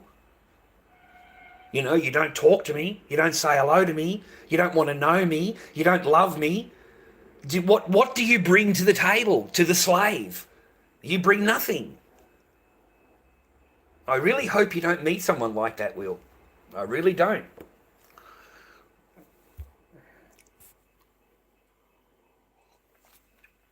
They all wear the pants, JL. Don't let them fool you, mate. Don't you think you've got any power, man. You're a fucking fooling yourself, bro. If you don't think your girlfriend doesn't have full power, then she's got power. Then she's got you fooled. Because I can promise you, mate, once those toes close and those wings close, your whole attitude will change. And that is how she will control you. You'll no longer get any hugs. The person will not be nice to you. They're not going to talk to you. You'll come home from work and they're totally ignoring you.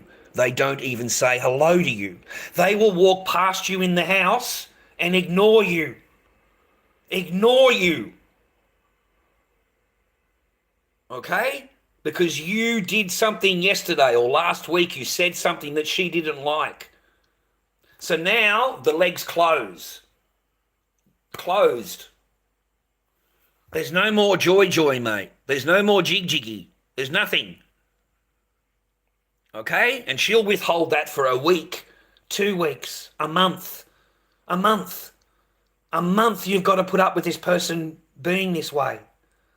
To get power over you. To get power over you, because now you know if you say anything against whatever she's wanting, this is what happens.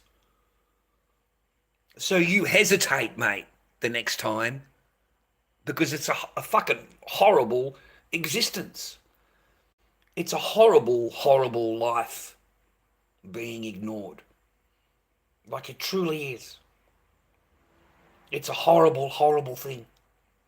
Especially if you're trying to say hello to them, you're just trying to talk to them, you're trying to have a conversation with them, you're just trying to be normal, and they fucking are so rude.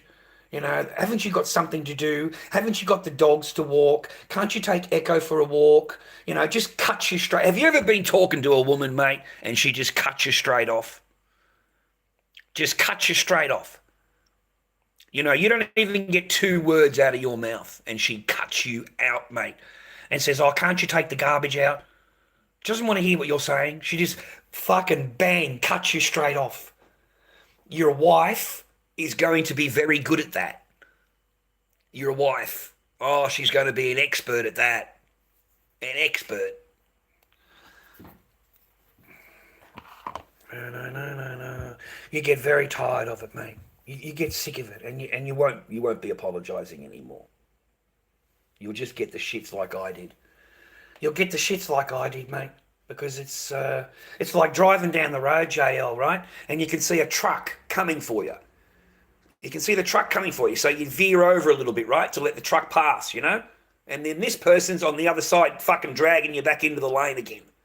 Just fucking, you know what I mean? Like you've got no, there's nothing in your life, mate, worse than an aggravated woman. There is nothing worse in your life, gentlemen, than an unhappy woman, because she is going to fuck you up, okay? And she's not going to like it if she's unhappy and you're happy. If there's something in your life that makes you happy, she's not going to be happy about it. She's going to take that from you. She'll find a way of destroying it. She'll find a way of taking it from you, okay? Because they love destroying men's happiness. Your games, whatever, your hobbies, the woman is not going to like any of it. None of it. Okay? All attention needs to be focused on her at all times. So you playing a game, you whatever, that's not going to work. Okay? That's why you've got videos out there on TikTok of women destroying their boyfriend's game unit. Deleting everything, and smashing the fucking unit. They don't even own the fucking thing, mate. It's not their property. But because their boyfriend is enjoying playing it, they've got to destroy it. And they find joy in that. They find happiness. And they will lie their ass off to that boyfriend. I didn't do it. I don't know what happened. I don't know where your game machine is. It just disappeared. You know, I don't know what happened to your games. I don't know. She deleted over $400,000 worth of fucking game. You know, by the time he'd done I don't know, but that's what the fucking thing's worth apparently, because of the level that he was in. But $400,000 worth of fucking games, this fucking bitch girlfriend fucking deleted on him. Okay, because they're entitled, mate. Okay, and how dare you spend anything that's not on them? It's not on them. You know, it's okay for me to go down and drop $450 at a fucking soap fucking joint. $400 fucking on soap. Fucking soap. You know, different coloured soap. And I said to her, what are you going to do with this fucking soap? It's just glycerin, darling. You know, that's all this is coloured glycerin. Food colour glycerin. Just mixed with glycerin. Different colours. But it's all glycerin. So we get home with this $400 worth of fucking glycerin, mate, and the whole house stinks of soap. The whole house. And then I wake up in the morning and the smell has disappeared. And I'm thinking, brilliant. House doesn't smell anymore. Then I go to the freezer and I go to the fridge. I go to get a drink out, you know, whatever it is. It tastes like soap. Tastes like soap. I get some chicken out of the fridge to cook the dinner during the night. I cook the dinner. It's like having a mouthful of fucking glycerin, mate. A mouthful of soap. She's put the soap in the freezer. In the freezer. You know, freezing soap. I don't know who fuck freezes soap. What the fuck women freeze soap for? I've got no idea. But I've got a fridge full of fucking soap and a freezer full of soap. So the whole fridge just reeked of fucking soap. And I ended up throwing it all away. She got really pissed off with me. Because what the fuck you want me to do with fucking $400 worth of soap? You know? Like, you can never use that amount of soap. Apparently it's for decoration. You leave it on the counter, it's for fuck. Why would you want $400 worth of fucking decoration, right? Your sister is like that. Well, then, yeah, in order to keep that person happy, mate, to keep those toes in the air, you've got to be a yes man. You've got to be a totally silent yes man. And the minute that he says anything, Qian, she's going to get rid of him. She will divorce him and get rid of him, and you know, and if they've already got it planned, then her treatment will get slowly worse and worse and worse in order to drive him from the property, in order to get him off the property. So her treatment will become slowly worse and worse and nastier, and just make your life uncomfortable. And I'm talking every single day. She will find something to complain about. Every fucking day this person's complaining about fucking something, mate. Or they just ignore you. Just ignore. Just fucking ignore. You can't kiss the person. They turn their face. You can't hug the person. They just fucking... The latest little trick, her latest trick... If you walked up to give her a cuddle, because that's supposed to be your fucking wife, right? Or your girlfriend, right? So when you walk up and give them a cuddle, they freeze. Like that. They freeze solid. So you're trying to hug them. You're nice. They go like that. They freeze. Like, ooh, don't touch me. Ooh, you know, like, oh, look, you're giving me the chills. This is your own fucking person, mate. That's her latest trick. Okay, so that you don't feel comfortable even touching her. Yeah, but your child support's good. Your house is good. The land is good. The citizenship is great.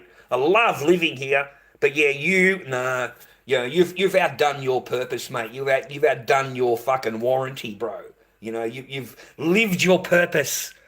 You've lived your purpose. Your purpose was fucking getting here, getting a property, getting it fucking finally in my name, and then getting rid of you. That's fucking it. There you go, man. Yeah, they're waiting for... she's waiting for the reaction in order to get him removed.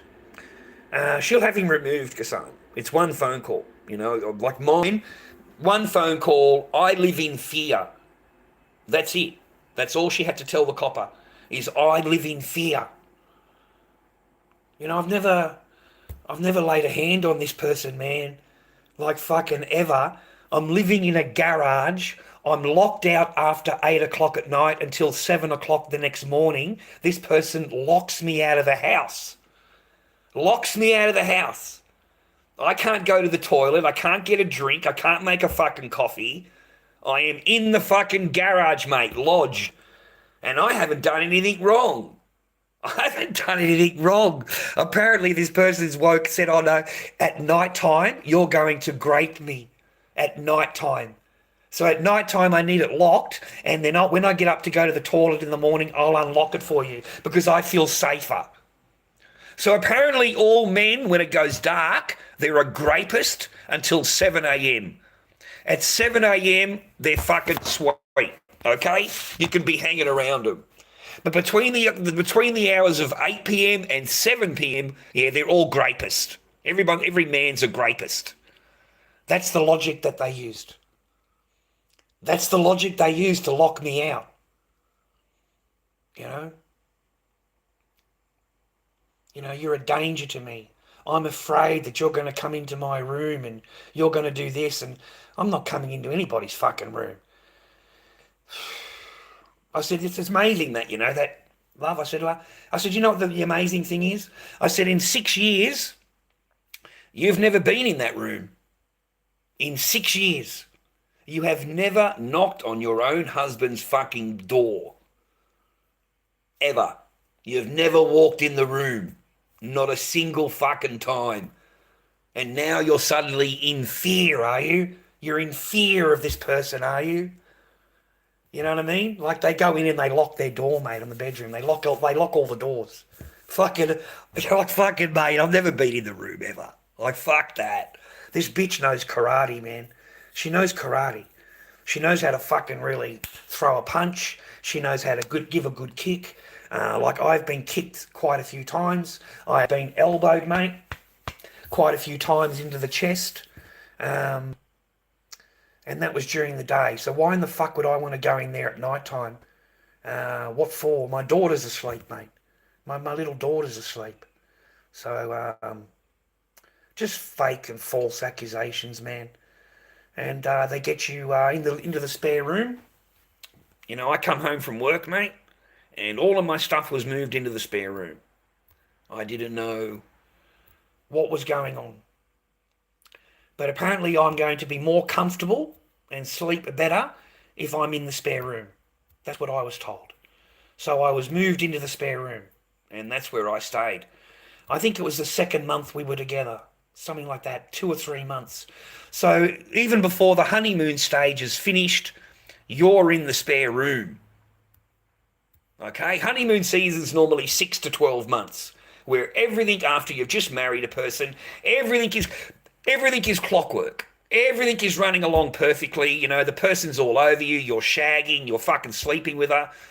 You know, that's the first 6 months. Okay, it's called honeymoon season.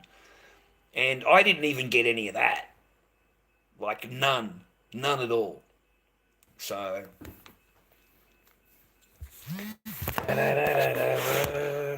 gives a fuck you said hello, mate. Gives a fuck, right? You think you're fucking mad, do you, Johnny?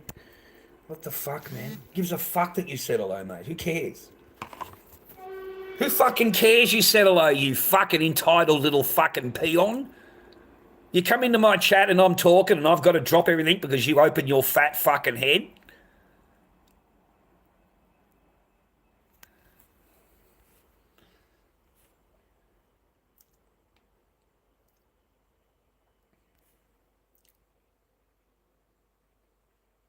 Oh, man, he's in his car in the driveway. Ah, fuck, dude. He's already halfway out the door. And the horrible thing, you better have a word to him if you can, because I want you to remind him, mate, did she ever come out and get you? Did your loving wife, the person that's supposed to love you, did she ever come out and check on you? And the answer will be no. Because while he's in the car, she's going to be nice and comfy in her warm bed in the warm house and on the tippy-tappy with another man. She'll be on the tippy-tappy, mate. She'll be talking to somebody on the internet, on the phone. Oh, you know, I know that's what happened to me. Like, for a fact, I fucking know for a fact.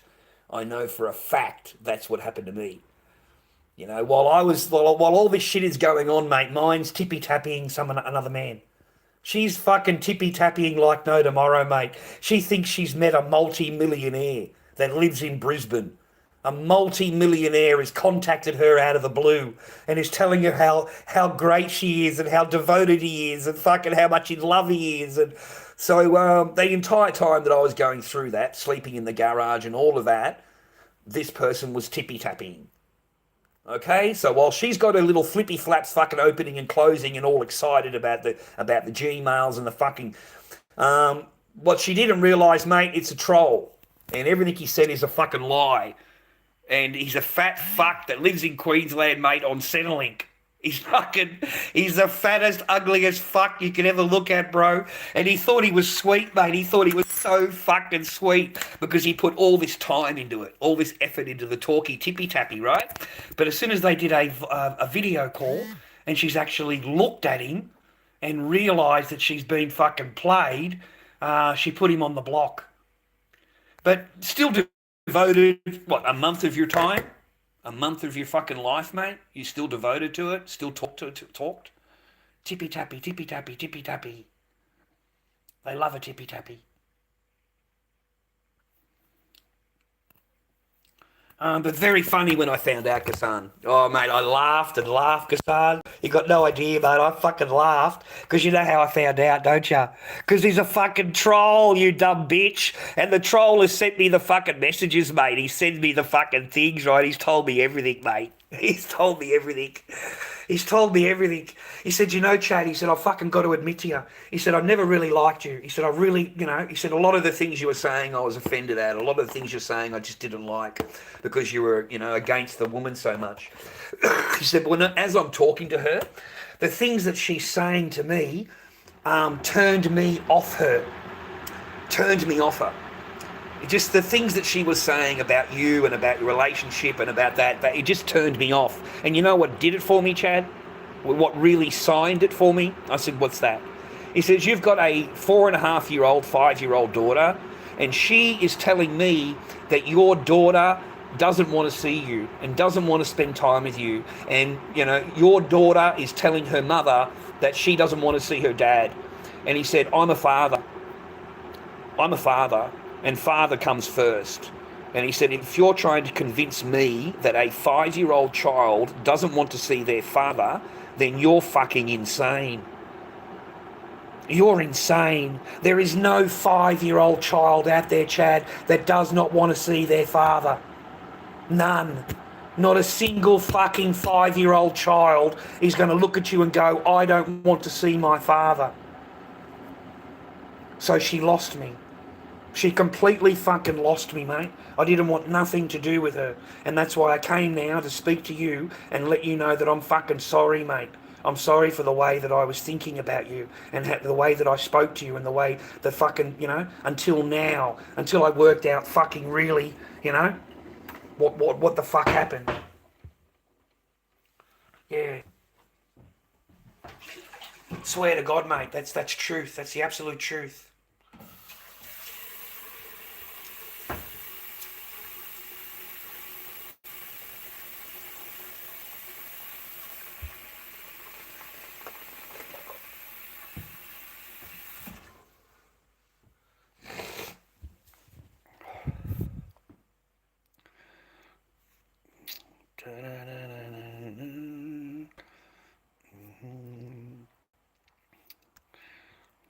What are you doing in here? Fucking venomized your fucking, what's his name? What is it? Tower, isn't it? I blocked your name, eh? Because you're a cunt. So then you come in here with this fucking thing every time, and I still don't block you because you have no power here. Fucking none. The only power you've got is on TikTok, mate, with your fake ass fucking reporting. But over here, you've got no power at all. Fucking none. And I leave you there so that you fucking realise, cunt, that you got no power. Fucking none. Lord Dobby rules, mate. Lord Dobby fucking rules, cunt. Understand? Understand?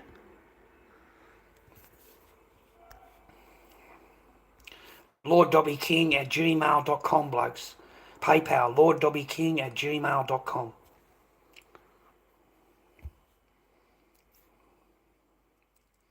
The Charlie Kirk thing. Let's talk. Let's have a chat. The Charlie Kirk thing, okay? Very, very sad. in front of his wife and children, live, thousands of people in front of him. You know, I hear people cheering for his death. I hear people cheering, mate. They're happy.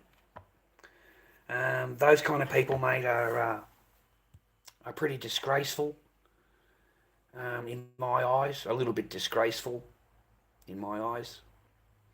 It doesn't matter what your opinion is, my opinion is, his opinion is. Doesn't matter what your opinion is. I don't have to agree with you all the time. You don't have to agree with me all the time. But that doesn't mean that I'm going to get on top of a building and blow your head off. Does it? To these people, it does. To these people. But they're going to blame the far left. They're going to blame the far left Palestinian people. They're going to blame... they're going to push it in that direction. You know, the Palestinian arc. They're going to try and hook it up to the far left. Okay? They're going to try and blame the far left. I've been thinking about it, and I don't think it's got anything to do with them at all. None. I think the whole thing was set up. I think that Mossad have got their hands full deep in it. I think that was a full assassination by a professional, 200 yards sharpshooter with a sharpshooting rifle. That is a professional. The gentleman that they've arrested, apparently they've arrested somebody, right? Mate, I looked at the picture and I looked at him, and you know what I see? I see the Lee Harvey Oswald of 2025. That's what I see. I see the scapegoat. That's not him. That's not him. You know, there's a whole bunch of videos running around of a debate between this radical fucking guy who's basically going crazy and Charlie Kirk. And they're saying that that's the guy that did it. And he's in a debate 3 weeks beforehand. You watch that, and you're trying to tell me that person shot that from 200 yards away? He's got no training. He's a fucking radical teacher who's not even on the college, is not enlisted, that comes on with his megaphone talking. And his own family have said how crazy he is, rah, rah, rah. He's got all of the shit in his room. I agree with you. There's something very strange with this person. But it's not him. It's not him. He's not the shooter. He is the Lee Harvey Oswald of 2025. He's the scapegoat. Okay?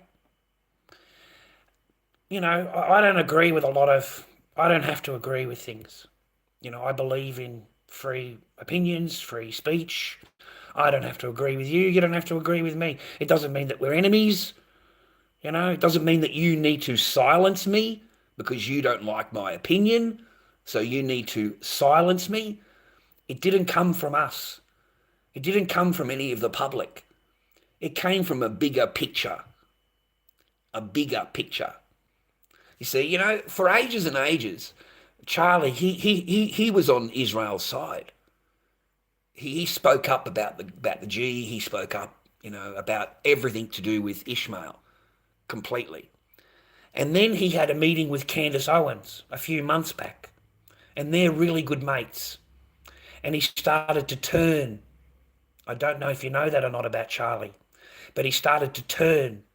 And he was no longer on their side. He was no longer saying that it's the right thing and they're the chosen ones and all of that. He fucking flipped. He flipped. Okay? He wasn't on their page anymore. That's very dangerous. It's very, very dangerous for Ishmael. Because, you know, I watched a few videos. I watched quite a few videos. And his following is very young. You know, it's college age people, right? He's in the colleges, right? He's debating the college people, right? He's trying to awaken whatever in their mind. That age group. That's what would bother Ishmael. Okay? Because that age group covers what would vote and stick up for Ishmael.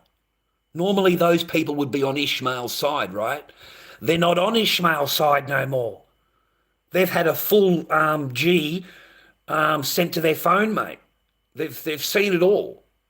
They've seen what Ishmael is doing. They've seen what the Zionist regime is doing, the killing machine is doing. They are awake to Bibi's speeches. They no longer listen to Bibi's speeches and believe anything he says. You know, all the videos that you watch on TikTok with Bibi in them, mate, go to the comments section.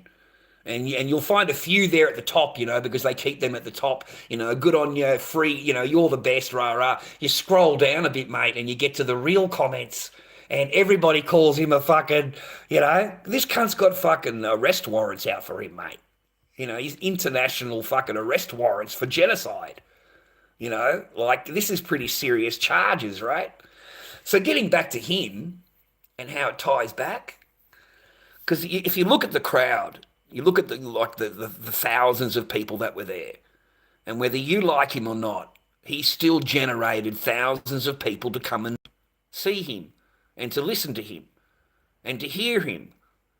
You know, he has strong words, strong following compared to the woke crowd. You know, the woke crowd are totally different.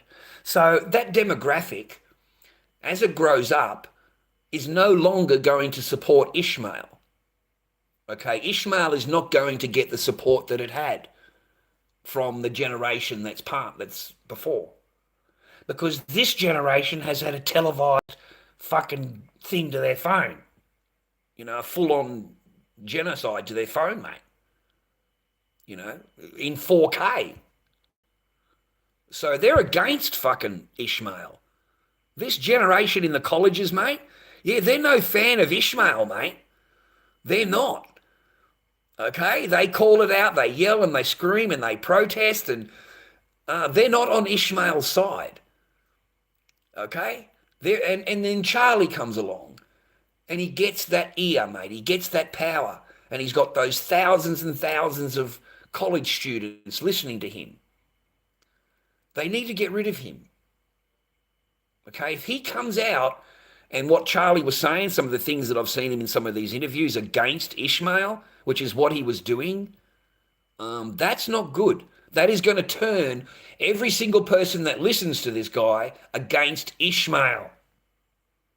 It's going to turn them against him. You know, Ishmael invited him, Charlie Kirk, to Ishmael, you know, come here and have a holiday. And Charlie knocked them back. Charlie knocked him back, mate, and said, I'm not coming anywhere near you.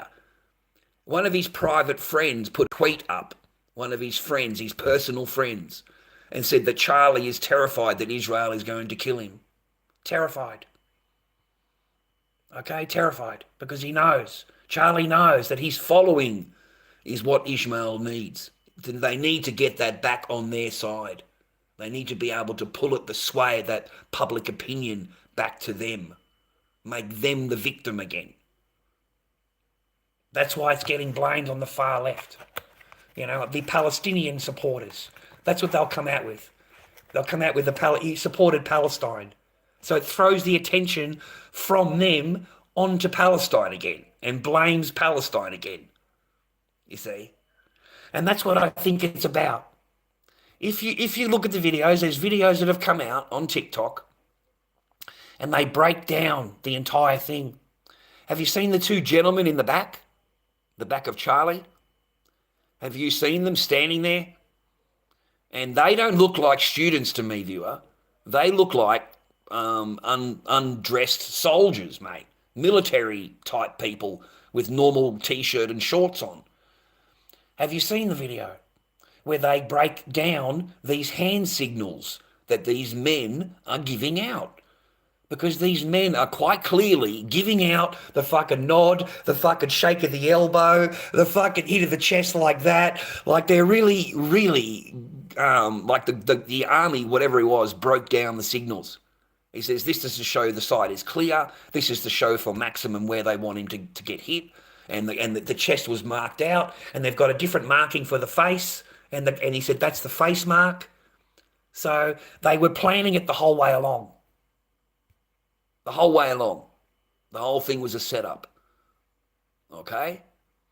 Now, they're hoping that it's going to take the attention from what's happening in GAZA. You can't even say the name on here anymore. Community guidelines and all of that. It's all protected now. You're not allowed to say the G word, GENOICDE. You're not allowed to say that either. So now the eyes have gone from that to the radical left. We've finally caught him. We've caught him. We've got him. We tracked him down. We've got him. He's got the same clothing on that he did while he did the actual shooting. He's still got the same clothing on. Like, it's so fucking precise, and, we've got him, right? Mate, I don't think that's him. In my humble, honest Lord Dobby opinion, I think he is the Lee Harvey Oswald of 2025. And he is the scapegoat. He's the one that they can blame. He's the one that they can go, look, he supports Palestine. He's a Palestine supporter, rah, rah, rah, rah. That's what they'll do. They'll turn it all around. You watch. And where all of these college students were thinking about GAZA and what's going on over there and everyone getting necktied and killed and fucking everything else, now they're just going to be thinking about Charlie Kirk. It's taken the complete attention away from anything that Ishmael is going to do for the next 6 months. Nothing will make the news cycle. Nothing. And isn't that perfect? Isn't that just fucking perfect? It's perfect for them, don't you think? What do you think about my hypotheses? Because that is 200 yards away. Sniper rifle with a hand put together rifle. So it's made for the one job, mate. It's made for the person. It's made for that particular shooter. Do you know how far 200 yards away is in the open? And the guy's got a cover above his head. It's not a straight shot, bro. It's a shot where it goes down and goes like that. This is a professional. A totally professional hit. Without any doubt. So unfortunately we lose Charlie. And I feel very sorry for his daughters and his wife, who was in the front row and who witnessed everything. Just terrible for them. I feel so sad for them. I really, really do. I feel very, very sad. He stood up for a lot of the things that you people would gladly give up. You'll give up your guns, you'll give up this, you'll give up that. Or maybe not the guns thing, I don't know. But I'm telling you, man, it's cost you a lot on that day, America. Good or bad, mate, it doesn't matter. No one deserves to die for their opinion, mate. Your opinion should not get you shot.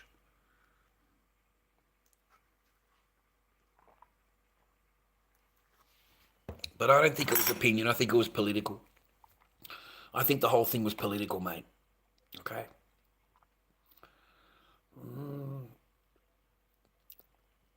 No, mate, no. You need to go and look at it. No. These are direct signals. Direct signals, they are, I don't know, find the particular video on Tiki if you can, but it breaks it down for you. And the guy, his army, and he's explaining what these hand signals mean. And he said, considering that they're standing directly behind him, the shooter is over there to the right and would be completely visible to the shooter. The hand signals would have been completely visible to him. No, mate, that guy scarpered off the roof. There was video from the streamer, and that shooter is dressed in black. That shooter is dressed in black with a baseball cap on and is running across the roof. That's the real shooter.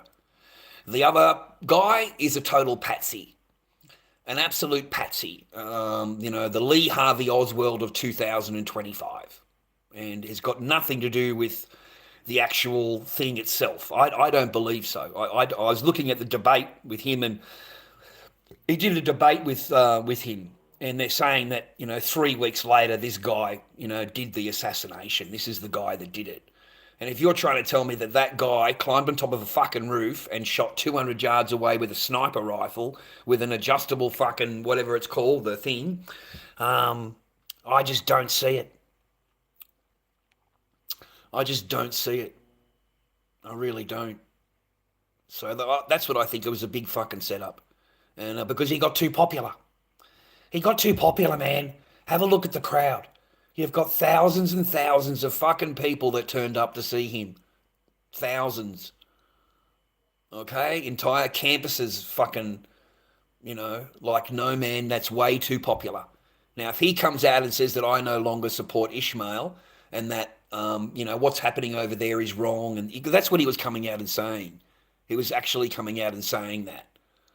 I find it very mysterious that Netanyahu and Trump tweeted at the exact same fucking time, 3:02 p.m. Exactly the same time, both of them. They tweeted their condolences. When do you ever fucking have two governments from across the world tweeting at exactly the same time? 3:02 p.m. So they're both onto it, mate. The president and him, both onto it, mate. Both onto it, okay? So no, I think it's a bigger picture. It's like the buildings. How did Building 7 go down? Oh, it just fucking fell. It just fell. What do you want? The vibrations from the other buildings knocked it down. Doesn't that make sense to you? That you're fucking stupid or something? Like that's how they talk to you. You know what I mean? It's the same thing. It's the same fucking, you know. Da, da, da, da, da, da.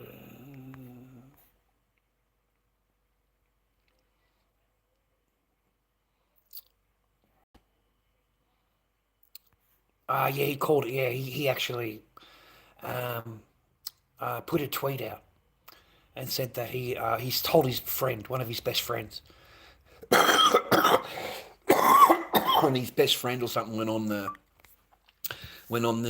tweet. I don't know what it's called, a tweet. I don't know what that is, but he went and put a tweet up and said that I'm the best friend of, and he is absolutely petrified that Israel are going to ectate him, are going to assassinate him. That was weeks and weeks beforehand, but apparently he lived in terror. And then Bibi wanted him to come to Israel, wanted him to come for a holiday, and Charlie's knocked him back.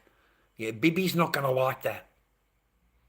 Okay? He's not going to like that. He's going to take that as an offence. He's going to take that you must be Hamas now because you don't want to come here. So he wants to pull you over. He wants you to come back to Israel to pull you back into the crowd, to make you a friend again of Israel. All right? Charlie didn't want to go back. He said no. He knocked him back and said, I'm not going. So that's why after that he was terrified, because he knows that Bibi doesn't play that way. Okay?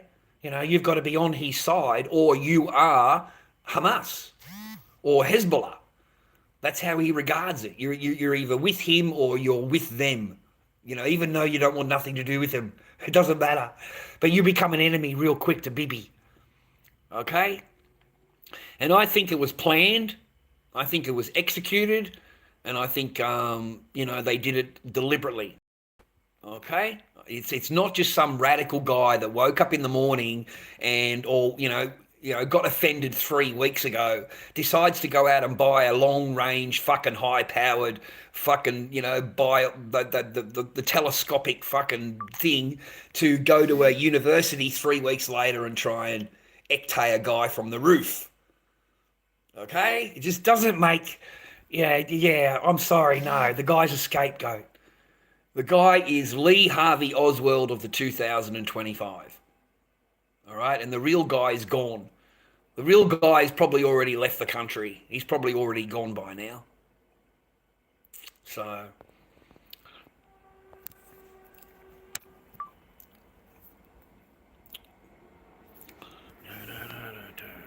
fucking power, mate. Anyway, take it easy, boys. Stay happy, healthy, and well always. Okay? You've heard my thing, my estimate about it. You can have a think about what I've said. If you watch some of the videos, you'll see what I've said, man, and it just makes a little bit more sense than You know, what they'll claim it's the radical left and the Palestinian person or something like that. That's what they'll claim, okay? They need to turn the attention from Gaza, you know, back into sympathy for Israel, okay? They need to turn that victimhood back up again because they're losing, mate. They're losing the propaganda war. They're losing the fucking war where these ministers and reporters go out and do interviews and tell us how, you know, it's their fault. It's their fault that we have to kill them. It's their fault. You know, I'm blaming them. I feel so bad that I had to kill their children. That's one of their fucking own quotes, mate, from one of their generals. I feel really bad that I have to kill their children. So you get blamed for him killing you. That's their mindset, you see. So that's how they believe, mate. That's how they believe. So I honestly think they took him down for those reasons. He had become too popular to the voting age of what is not Israel supporters. These people do not support Israel, mate. Okay, you've got too many Palestinian flags, too many protests on the university, too many, you know, they're not liking Israel. So Israel needs to change that, you see. Doesn't like that at all. Because when these people get older, who's going to give them any money? You know, they may wake up. They may say that we don't want nothing to do with Israel. And that if you fucking help Israel, we're not going to vote for you anymore. And then the politician will have to change. Because he's going to go to Israel and go, well, I'm no good to you if I'm not in power. Like if I get voted out, how am I any power to you? So the only way it's going to change is through that system where you're actually threatening the person you're voting for and saying, you know, you support them and we don't support you. We're going to vote you out. And they'll vote someone in that's against Ishmael. You see? It's against the support, against the fucking thing, against what's going on. And they come out with new laws against Ishmael. Ishmael thinks of everything, mate. He thinks 10 steps ahead. And he cannot take that chance, mate. He can't. He needs that demographic to vote for him. He needs that demographic to give their money over, mate, in the future. He's got, what, $5 billion a year? That's what he gets in aid. So, you know, if these people start voting against the fucking and disliking and protesting what's going on, then that's going to make it harder for him to get his money. And for him to get the armaments and support that he needs. Because without America, Israel doesn't exist. It doesn't exist. It has no fucking power at all without America. America's the one that does and funds everything. So if America walked away and the politicians said to Israel, we don't want nothing more to do with this, okay, it's getting all beyond, because Israel's not going to stop. They're going to bomb Yemen, Lebanon, Syria. They're going to fucking bomb everybody. Everybody. You know, Israel is so comfortable, man, that they fly to another country and kill another country's government while they're in the government. In another country. They just decide to get in the plane and let's go and bomb another country. And there's no accountability for it. Who's going to, no one's going to do shit. And that's what Israel knows, you see?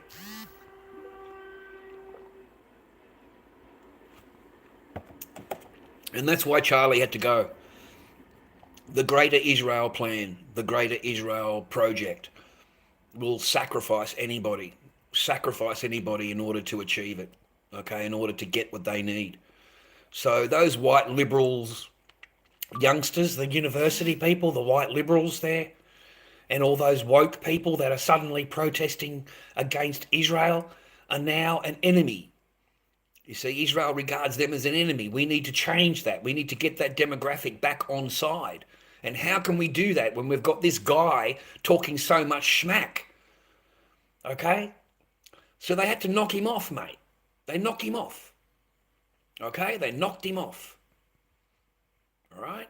And then they'll blame the far left or whatever it is. I don't even know if it's far left, far right. I got fucking no idea. It's one of those sides.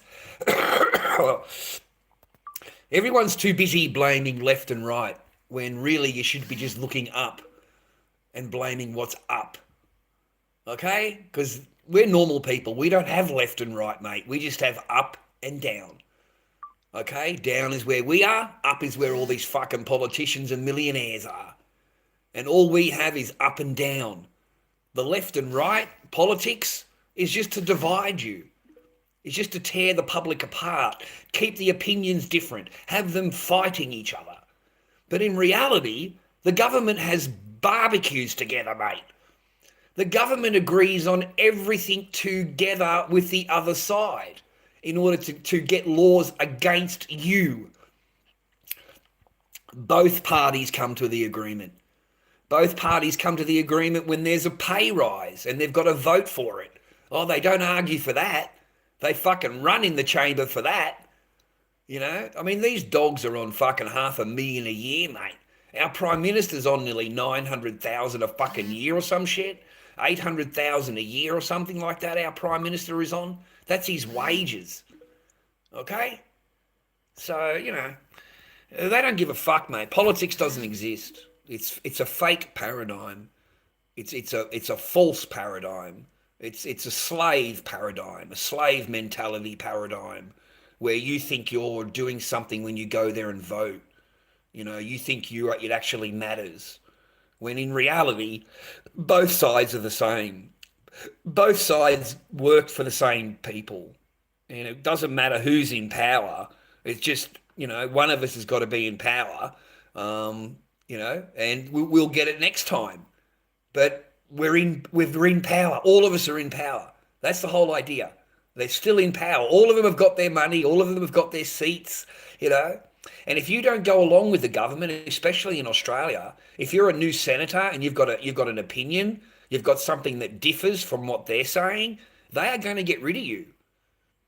They're going to get rid of you. They'll get you fired. They'll get you fucking asked out, voted out, whatever you want to call it.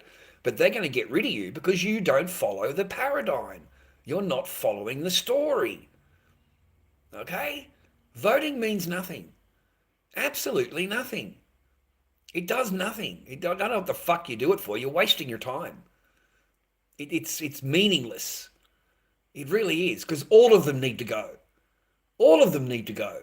And the only reason you do it is because you face a fine. It's like a $300 fine now. It used to be a $100 fine.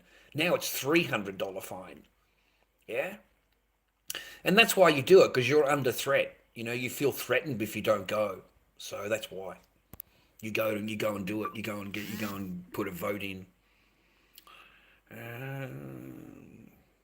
Yeah, I see what's happening in the US.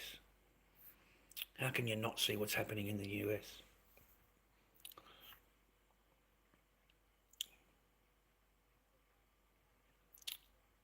Well, the event protest in the UK.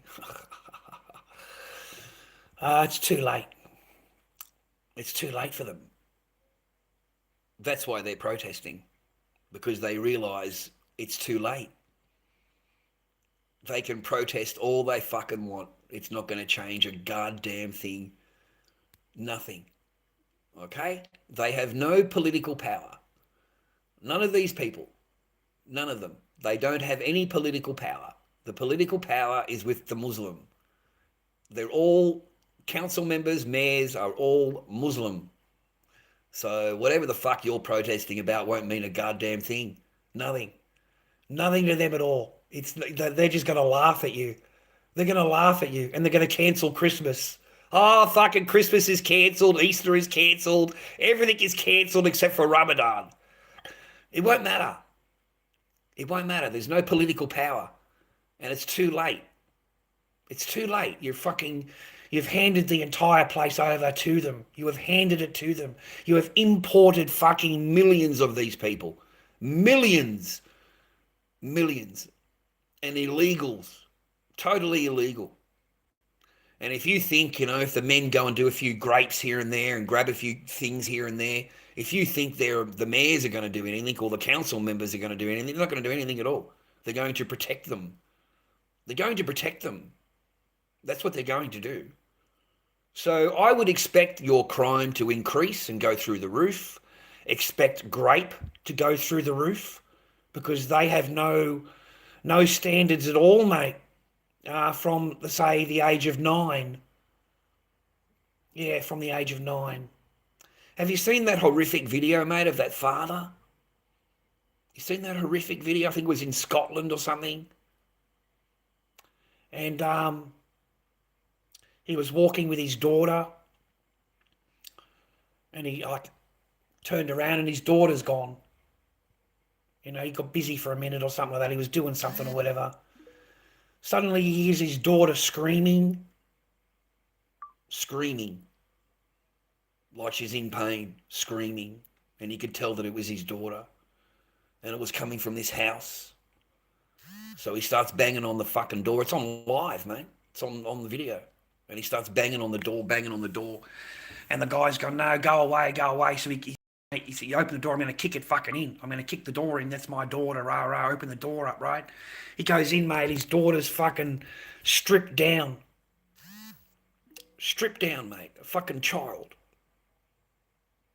And red everywhere. Red everywhere. This fucking animal, mate. This fucking animal. Grown-ass fucking man. And she's, what, 12? Fucking 11, something like that. And that is what he witnessed his daughter, happening to his daughter. So it was lucky that he got into the house. It was lucky that he rescued her. It was lucky that he heard her screaming. Because that's this fucking animal penetrating her as a child. And I've got no fucking idea what even you would get attracted to, what the fuck would be attracted for at all. It baffles me. But these are fucking animals. They're animals that follow an ideology that fucking says it's acceptable. It's acceptable where he came from, mate. It's culturally acceptable. You know, they're not allowed to dress like that. You know, he'll blame the father and the child. You know, she enticed me. She enticed me the way she was dressed. You know, she enticed me. That's how they answer it, mate. They say that the child enticed them. It's the child's fault. You know, it's against their culture. It was sick. It was a sick, sick moment to see this poor child this way. There's plenty of things in TikTok, mate. You can look up child brides. You can look up videos that are just will show you child brides. Okay? 9 years old marrying 58-year-old with a fucking beard. Some camel herder in fucking Afghanistan somewhere. Some fucking Bible, ideology following fucking, and of course his name's Muhammad.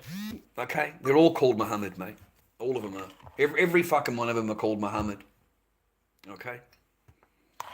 So you don't have to guess his name, because they're all called Muhammad. lorddobbyking@gmail.com is my PayPal if you are helping an old bloke out, if you don't mind. lorddobbyking@gmail.com is my PayPal. That goes direct to me. I appreciate you. Someone's sending me a message. Oh, we got fucking no battery.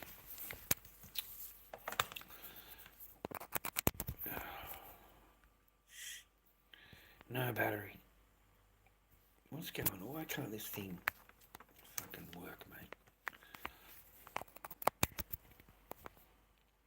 Still can't get it to work. Alright, what do I got to do here? Just fucking leave it flat for a minute. Damn. Charles Barker, mate. I'm pretty easy to find. You can send a picture to the Gmail, mate. lorddobbyking@gmail.com. That's my Gmail.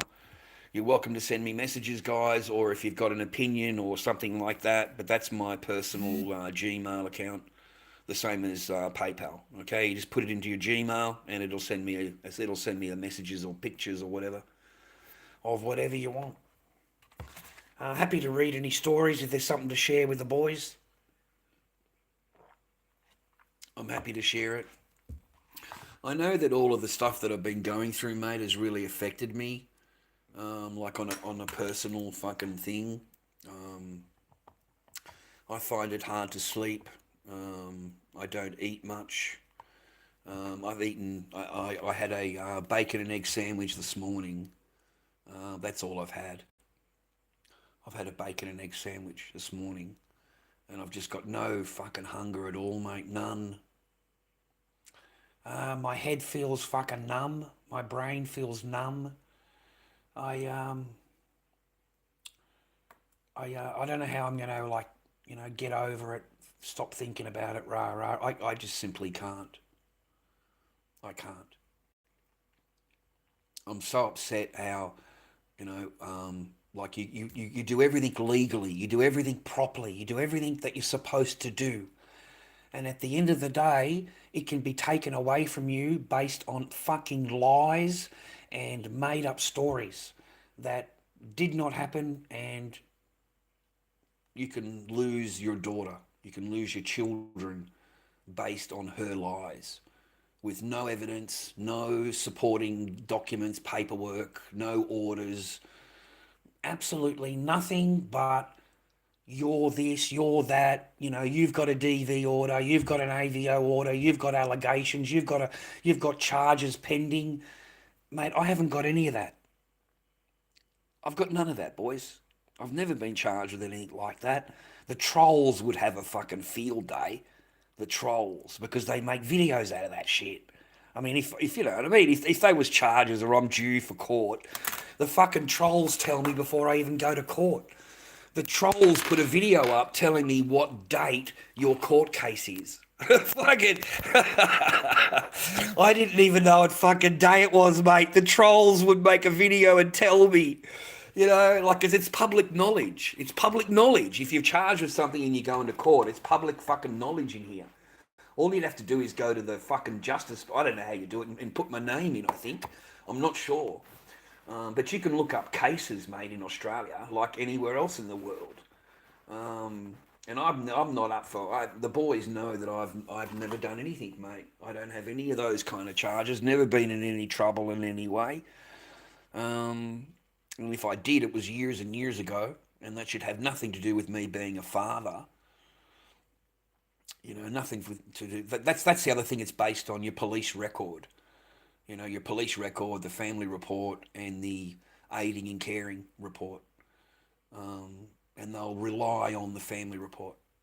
And I thought to myself, so you don't rely on the two reports that are good, the two reports that say that we had a great visit, the two reports that say that, I've got a letter from my psychiatric person that says he'd be a good father. He's good for his children. I've got a letter that says that. Yeah, well, forget that. Yeah, forget that. That doesn't work. We've got another letter that says that you should never see your children again. So we're going to stick with that. We've got this one over here. Well, we won't worry about that one because that one says that you had a good time and a good visit and your daughter wants to see you and she loves you and all of that kind of thing. Yeah, we'll forget that. Yeah, we're not going to use that. We're going to use this one over here. You see, they look for any reason, any fucking reason at all for you to lose, boys. Any reason at all. They've just got to find one. Okay?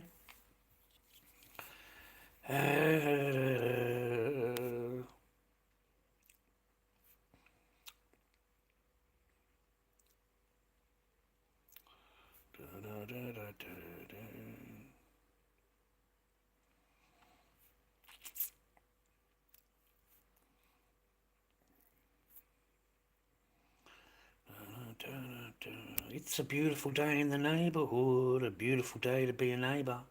Won't you be mine, won't you be mine, won't you be my neighbour?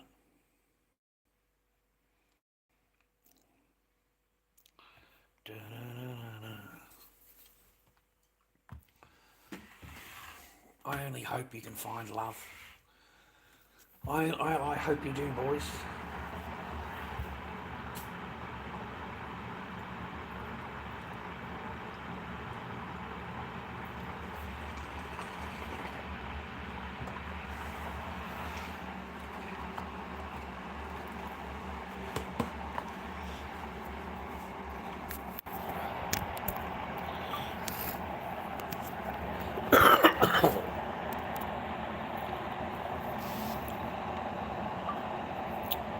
Trying to get some power into the phone, man. I'm not doing a very good job.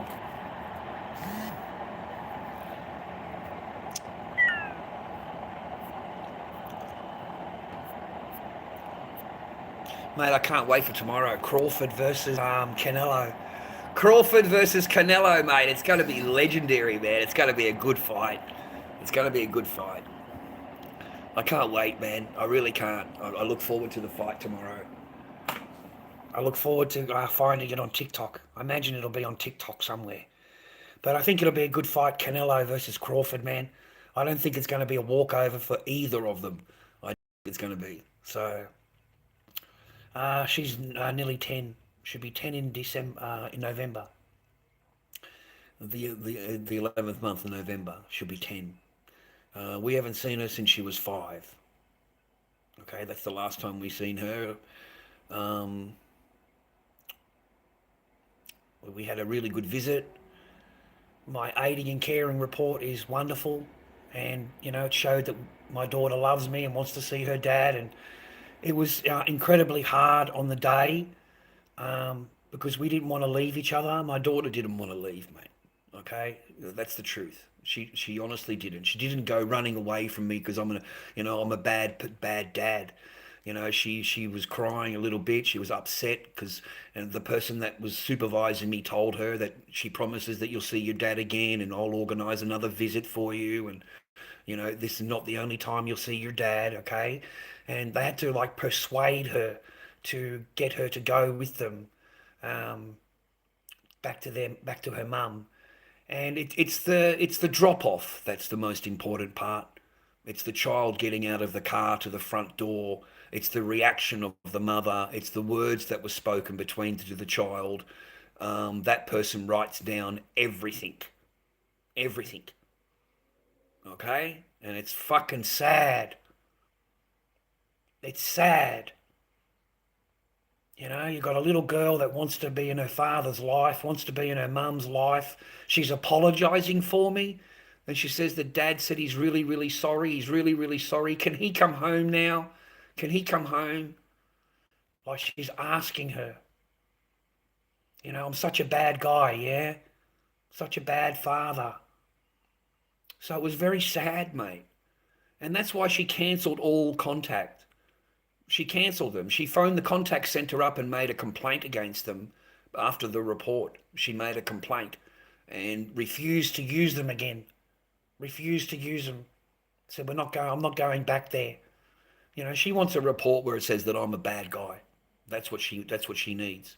She doesn't want a report that says I'm a good dad and we had a good time together and your daughter loves you and all that kind of thing. She doesn't want that. So they were cancelled after that. My visits were cancelled.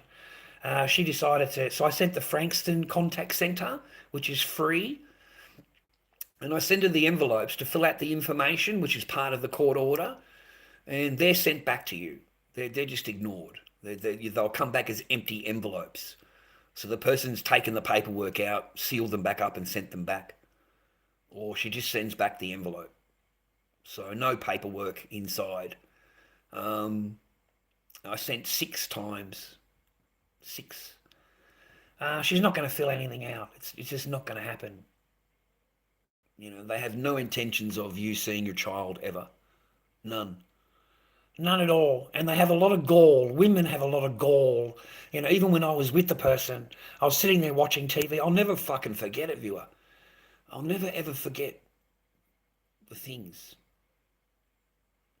And I'm sitting there watching TV just like a normal fucking bloke. The person that loves me is just sitting right there, right? And my child's playing on the floor. And I'm watching my child play. And I said to her, I can't wait for her to get older and I can take her to school and pick her up and stuff like that from school and that. It's going to be great.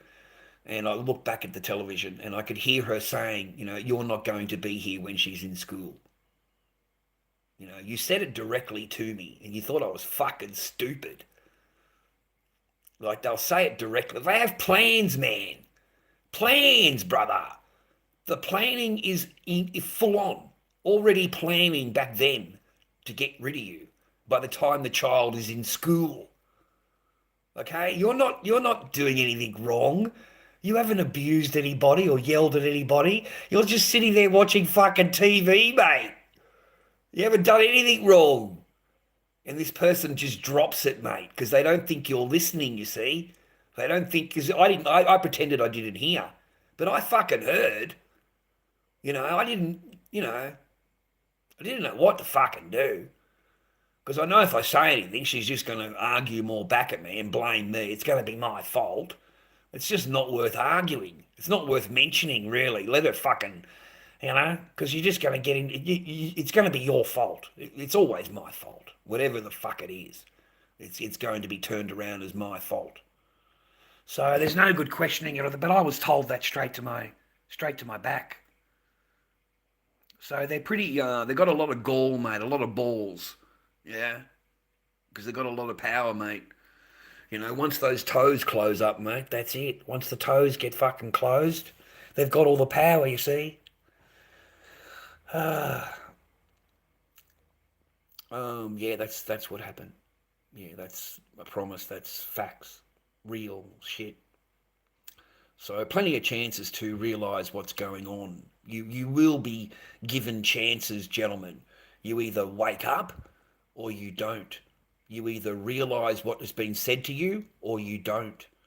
And it's real simple, and you can clock it up. You could put it into your book and put a little strike next door to it. But this is a part of a bigger picture, okay? Because I wasn't moved into the spare room at that time. I was still sleeping in the room. I brushed it off. Yeah, to keep the peace. I didn't question it at all. Just brushed it off. Because, a bit of joy would be nice. A bit of a shagging would be good. Okay, because there's been none of that. I've never been with a person that has preserved themselves so well. Preserve themselves. Like, don't do anything. Don't just, nah. That's for the next guy. That's for the next one, Just preserve themselves, man, at all times. Give it up only when you have to. Only when you have to.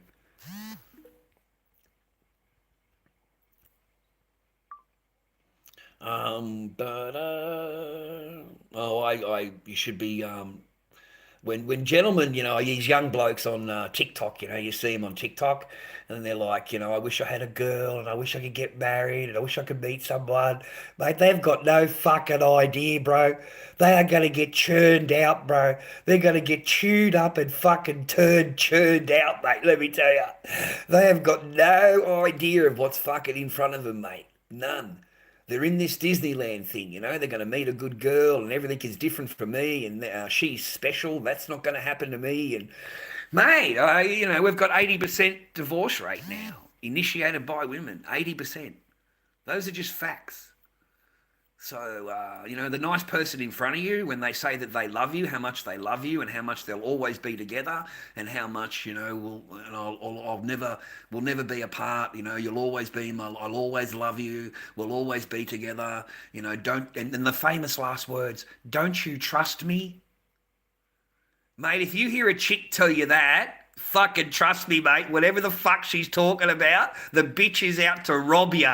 She's fucking out to rob you, bro. Anytime a fucking bitch has got to tell you fucking don't you trust me, that's to get you on side, mate. You're fucking doomed, mate. You are fucking doomed, mate. If a fucking bitch ever says to you, I've got a good business opportunity, why don't you invest in this? Yeah, the bitch is fucking, mate, got fucking plans, brother. Yeah, you're not in part of the fucking plans, mate. So what I'm telling you is when they tell you these kind of things, put for now. Whenever they say to you, I love you, put in your mind, put for now. We'll always be together for now. You'll always love me for now. For now. Don't ever tell yourself that it's forever. Don't ever fucking tell yourself it's forever when it comes to a woman. Because it's fucking not. You've got 80% divorce rate, okay? Once those boxes are ticked, the house is in her name, the car is in her name, there's a nice little healthy bank account there, and the mortgage is just being paid, yeah, your ass is gone. Your ass is fucking out of there. Then they make a phone call to brother government, the big brother government, and big brother government puts them straight on the single parent payment, and she's just got a huge injection of fucking cash. Fucking $5,000. A huge injection, mate. Bang. Straight into a bank account. She got rid of you 2 days ago. So she's been incentivized, being paid to fucking get rid of you. Single parent paying it, mate. Yeah, huge. Huge. And you don't have to do anything. You don't have to get a job or anything like that. You just get that money automatically. And then back then there was a child payment. I think it was, there used to be a $5,000 child payment. You know, if you had a new baby, they give you 5 Gs. So a huge fucking incentive, man. You got no idea. A huge fucking incentive to get rid of you. And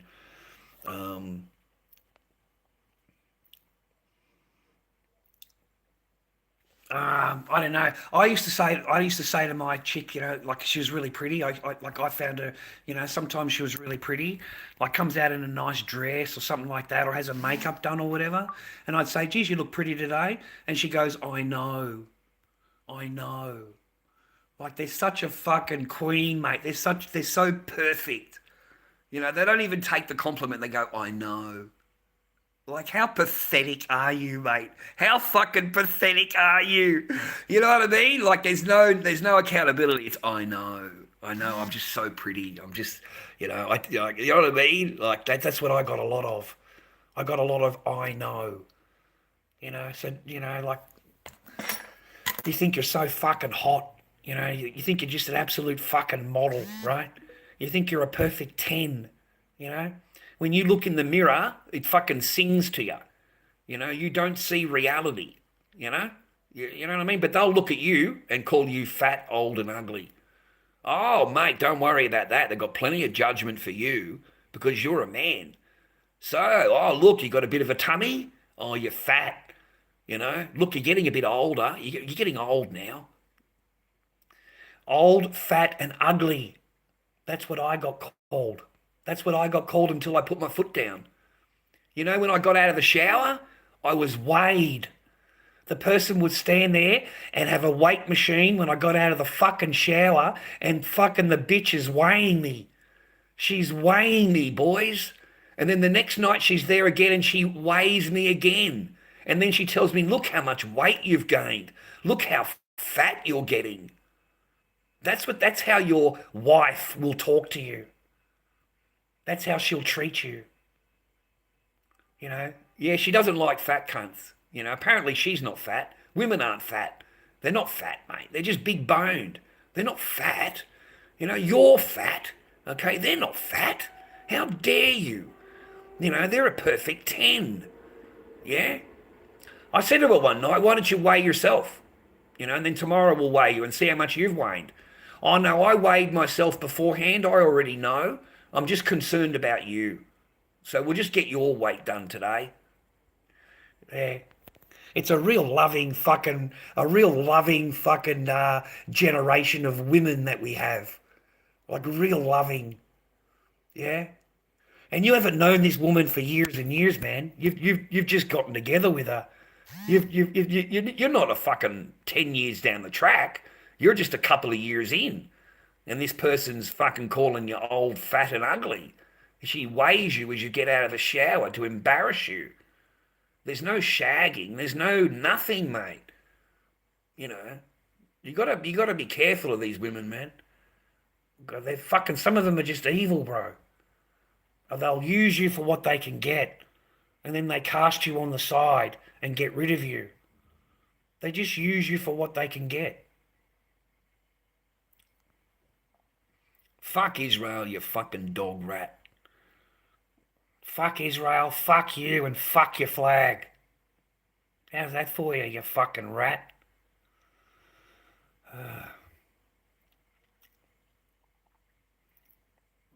Fuck alone for us men. Yeah, man, we're done. Men are done. Men are done, man. Men are done. A lot of men are just checked out. A lot of men cannot be fucking bothered with them, mate. We cannot be bothered with them. We can't be bothered with their attitude, their questioning, their just fucking nothing.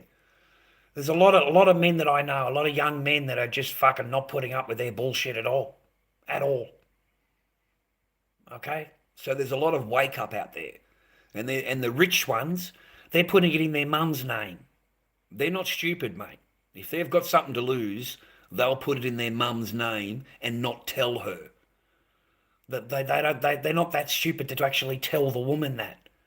Tell her after you've been married and watch her how quick she wants a divorce. Because the house isn't in your name. She can't claim it. She can't claim your property. It's not in your name. It's in your mum's name. And you just live there. You pay her rent. Yeah, they can't take the house. And watch how quick she divorces you. Because there's no financial gain. You know, women don't get married, man, because they fucking love you. You know, they might, I mean, don't get me wrong, some do, okay? But majoritively, they fucking don't. They are in love with what you can provide and what you've got, what you can do in the future. That's what they're in love with. They're in love with your lifestyle, your fucking money, your Corvette parked out the front with your fucking townhouse. That's what they're in love with. Yeah? They're not in love with the man. They're in love with the paper. And that's what they come to claim. That's what they come to claim. They're not interested in leaving empty-handed. No woman leaves a relationship empty-handed. None of them do. They make sure they get paid. They make sure of it. Okay? They fucking do. And I don't care if it's you paying a bill, you buying the shoes, whatever it is, man. But they will get their payment. They don't do shit for free. If you think you're gonna find a chick who's got her own joint and you can go over there and stay there and you can stay a few nights or whatever like that, yeah, that might happen once or twice, but after that you're gonna get called for rent. You're gonna get called for a payment. It doesn't happen. I used to move chicks in, man, because I was pretty wealthy when I was young, and I used to just move chicks in. I don't care. They can fucking stay Monday to Friday and go home on the weekend, or stay for the weekend and go home during the week. You know, they've got a job. But I never let them move them in. You know, only 2 or 3 girls that I lived with, mate, and they all cheat. They all lie. They'll lie straight to your face, and they will cheat on you, man. They will 100% cheat. I never met I think I met 1 or 2 loyal girls in my entire, or 3, the last fucking, but anyway, she's not loyal, mate, because while you're in the garage, she's on tippy-tappy with a millionaire. So they're not loyal, man. They're not loyal, okay? While you're in the spare room, mate, this one's tippy-tappying to someone else. And that's supposed to be yours. You know, you're in your house, you're in your own, you're in your property, rah, rah. It's not yours. They're not yours. Nothing is yours. It's all hers, okay? All of it is hers.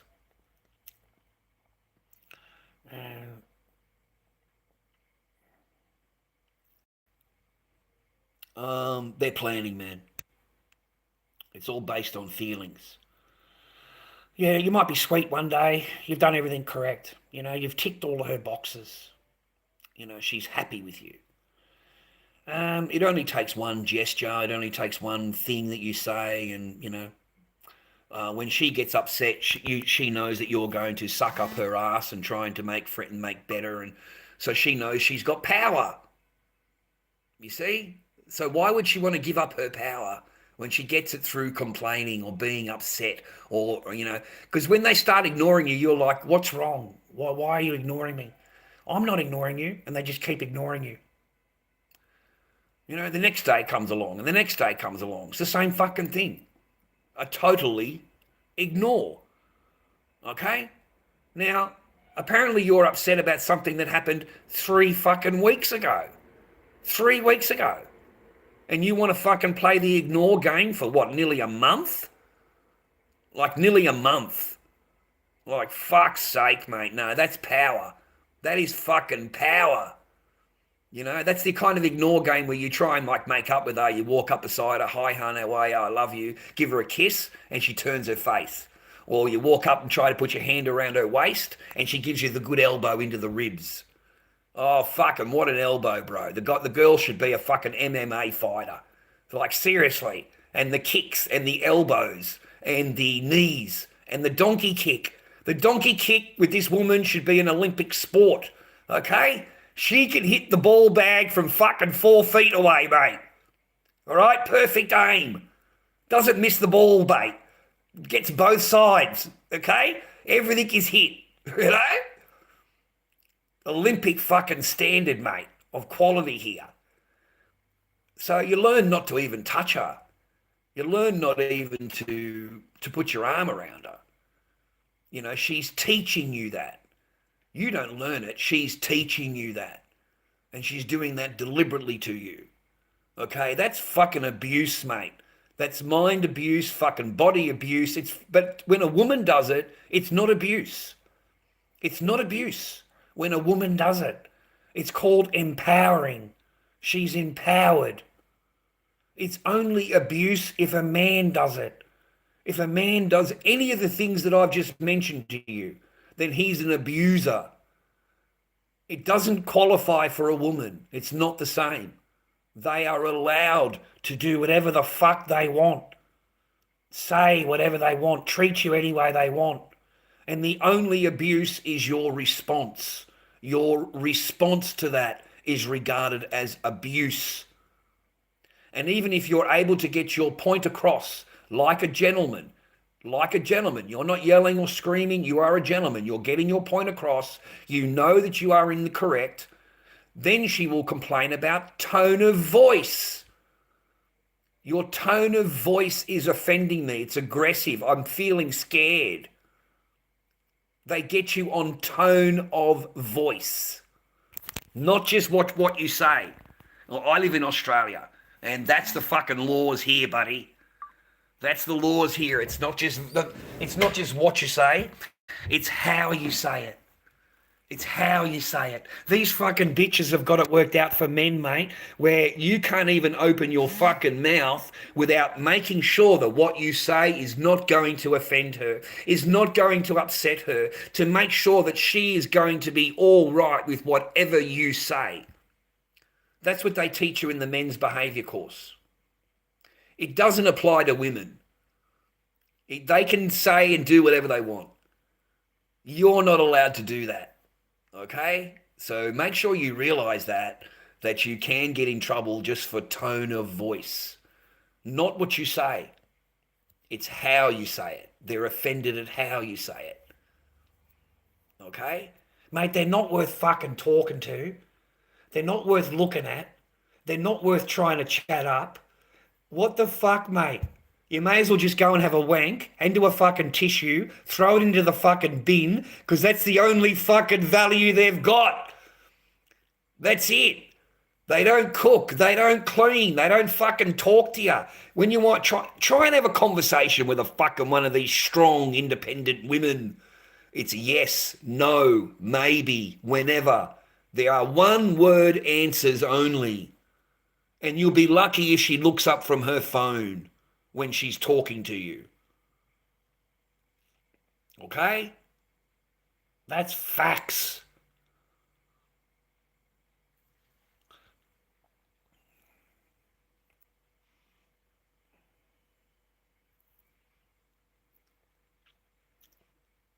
They're always a victim, man. They're always a victim. Aren't you glad it's his ex? Okay? You must give your... Is it your brother you said? Well, yeah, mate, just give your brother a hug. Just give him a fucking hug. Mate, it's your ex. Oh, I fucking love it, brother. It's your ex, mate.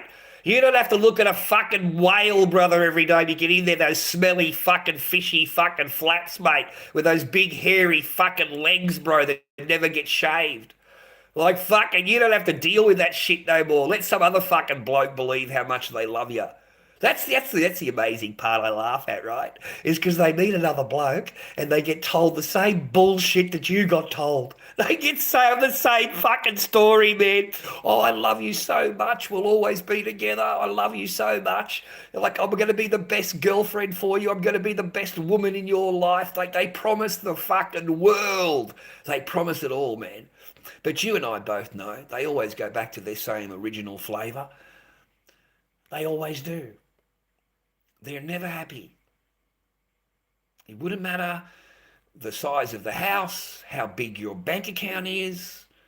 It wouldn't matter how happy you are. There is going to be something that she is not happy with. Okay? They're never happy. Multi-billionaires, mate. Sportsmen. Brad Pitt. Brad Pitt couldn't keep a fucking woman. Brad Pitt couldn't keep a woman. God himself could not keep a woman fucking happy, mate. God himself. He puts the Adam and the Eve on this beautiful fucking planet, mate, with nothing that they ever need. All they need to look over is they've got all the food, they've got all the shelter, they've got an entire paradise. And there's one tree that he says, don't eat this tree. What does the bitch do? She goes and fucking eats the tree, mate, because she's bored. She's fucking bored, mate. So she goes and eats the red fucking apple, mate. And not only that, because she's a poisonous fucking bitch, she then goes and gives it to Adam, mate, to poison him. Even God could not keep a woman fucking happy. Don't you understand, boys? Even God. Even God. You know, like Adam's looked over and says, oh, you know, this is a really great place. You know, it's really good. You know, we've got everything we need. You know, everything is here. You know, we don't have to worry about anything. We don't die. We don't get sick. You know, he looks over at her and she says, yeah, but there's something more. You know, there's something more. You know, there's something more. There's fucking something more, you know? Like fucking these bitches can never be fucking happy, bro. They can never be fucking happy. It doesn't matter how many men they meet and how many divorces they have and how many houses they take and fucking rob off men, how many children they take away from fathers. They are not going to be fucking happy. There is always something for them to complain about. And it is going to be your fault. It is your fault, gentlemen, whatever is wrong in her life, whatever she's unhappy with, whatever she's not wanting, then you haven't given to her. It's your fault. It's your fault. I've really woken up to that. I've woken, you know, like full steam up to this shit, dude.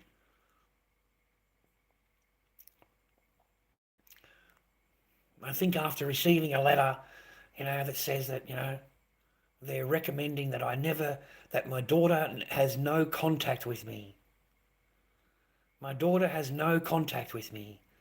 You know, a legal letter, you know, and, you know, they've had to think about it and they've, you know, in their professional title and job thing, and they feel that I should never see my daughter again. And you don't even know this person. You've had one 45-minute meeting. You spent your entire time defending yourself against fake accusations. You never got asked any questions really about your relationship with your daughter. But here you are being told that you are this and you're this and you're this and you did this wrong, you've done that wrong. And you haven't done any of that at all. None of it. It's all bullshit. I haven't done any of that. And I'm not going to stand here and let you keep repeating the same thing to me. And it's not true. All right? I'm getting a little bit arky with it, miss. Okay? So if you want to come at me, that's great. What proof have you got? Okay? Because in my world, I need proof. I need paperwork, miss. Okay, you can't just come at me telling me that I've got a DV order, DV charges, a DV investigation and a current AVO, and you've got no paperwork and you're sitting there telling me that I'm a liar. You're there telling me I'm a liar and you're the professional and you have no paperwork. Fucking none. But you sat there telling an innocent man that he has this, this, and this. And at the end of that, in your professional opinion, because you're so professional, you've said to the court that he should never see his father again. Based on those words.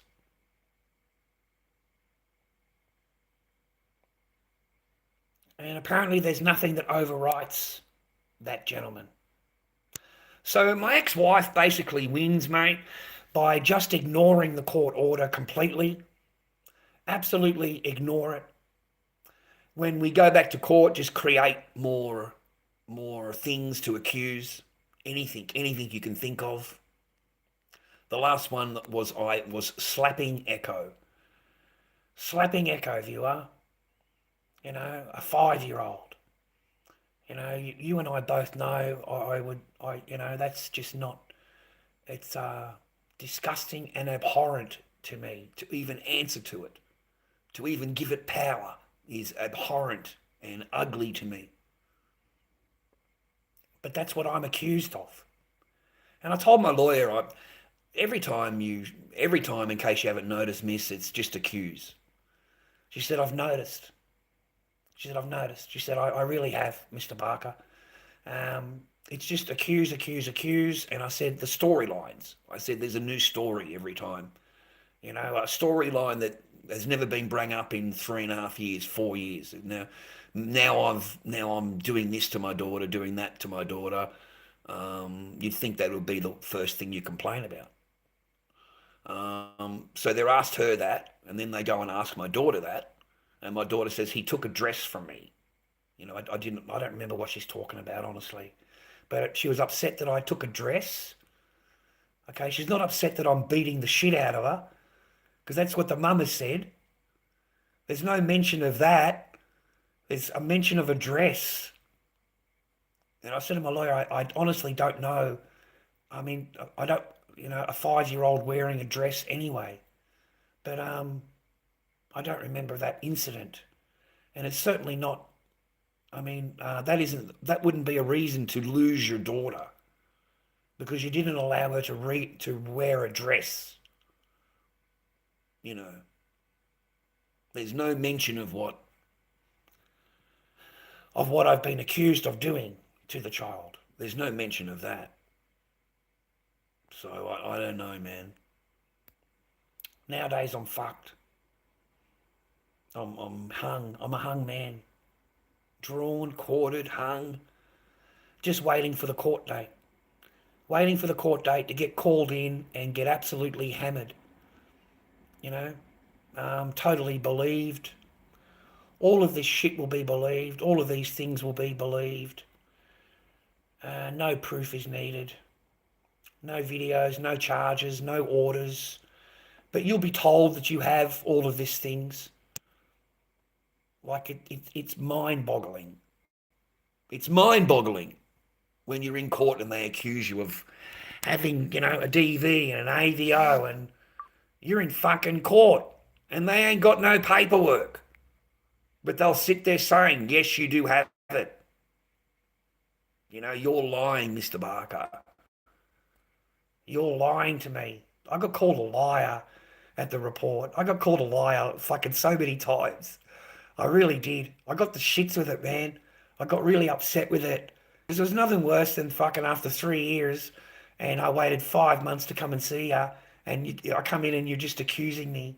Just non-stop accuse, and of fairy tale stuff that doesn't happen. It didn't happen. I don't have any of these things that you're talking about. I'm just a fucking normal dad who wants to have a relationship with their daughter. I've done everything legal, man. Everything legit. You boys should be proud of me. My channel should be proud of me, because I never fucking gave up on my daughter. I never gave up for a second. I've done all the paperwork, all the filing, all the fucking reports, all of their courses, all of their psychological fucking analysis of me. I went through all of it. And at the end of the day, I get taken down by a professional who's been listening to absolute fucking rubbish. I get my daughter taken from me based on fucking lies. Things that didn't happen. Right? It's a lot for me to fucking...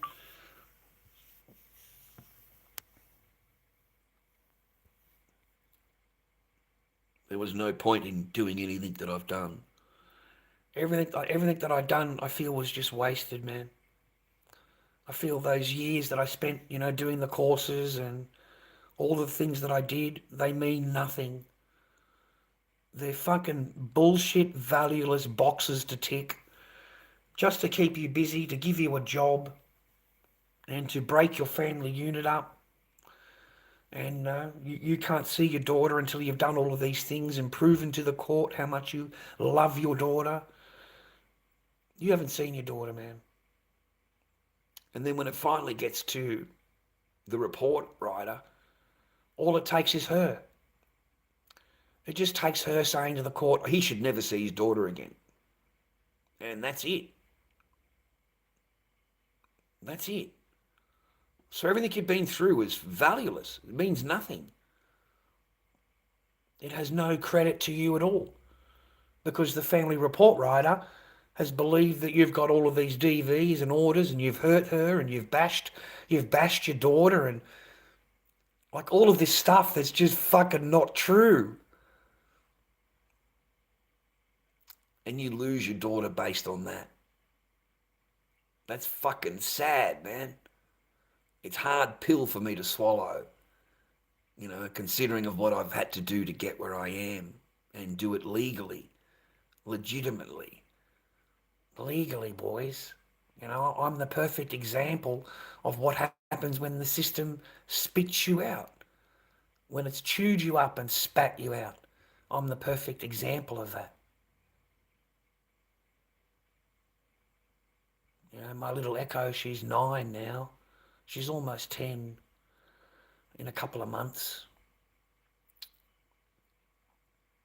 She's 9 now. I don't know what she looks like, man. I don't have any pictures. I don't have any pictures at all. How dare I ask for a picture, right? How dare I ask her mother to send me a picture of my daughter? Oh no, that's abuse. That's abuse right there, right?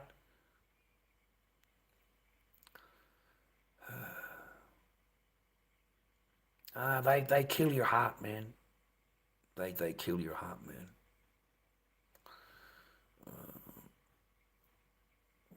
Full time, bro. Hang in there. My lawyer told me, you have to just wait for the child to get older. You have no choice, Mr. Barker. I'm sorry. I don't think you're going to have any contact at all with your child. If it's based on the report, they will want you with court orders. They'll want your channel taken down and they want you to not talk about this or whatever. I don't fucking know. They told them that I was involved with fathers' rights movements. I've got nothing to do with anything like that. I wouldn't even know where the fuck to look. I've got nothing to do with that.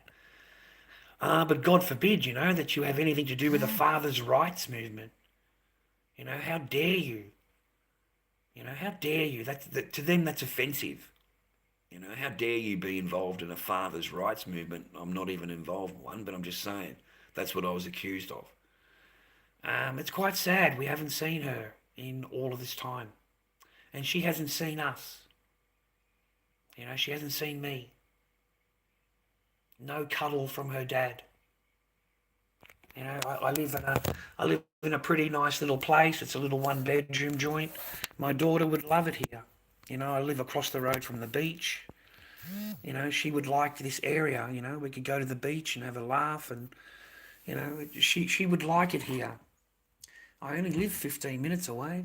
I live 15 minutes away, viewer, from my daughter. And I moved here specifically because I wanted to be close to her. So that, if I had a chance of seeing her, that it wouldn't be a problem.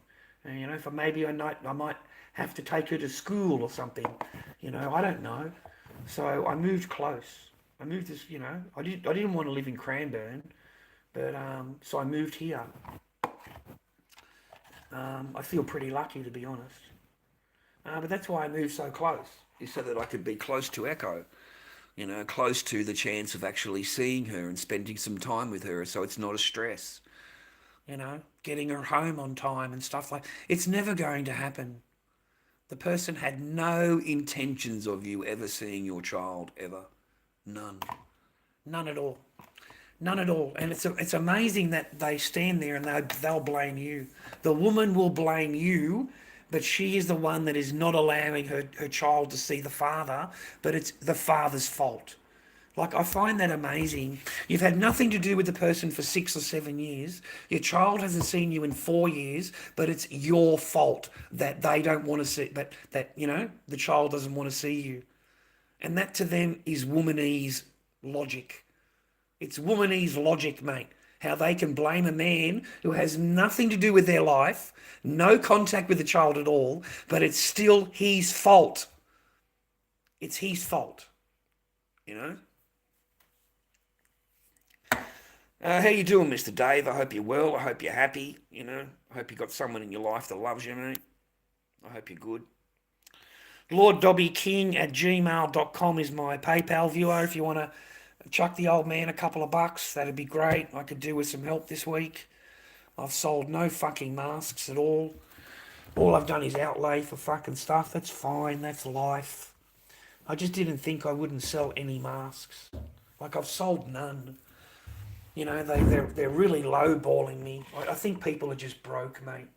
Just generally broke, okay? So, yeah, we've sold no masks at all. We've just been lowballed, like really low,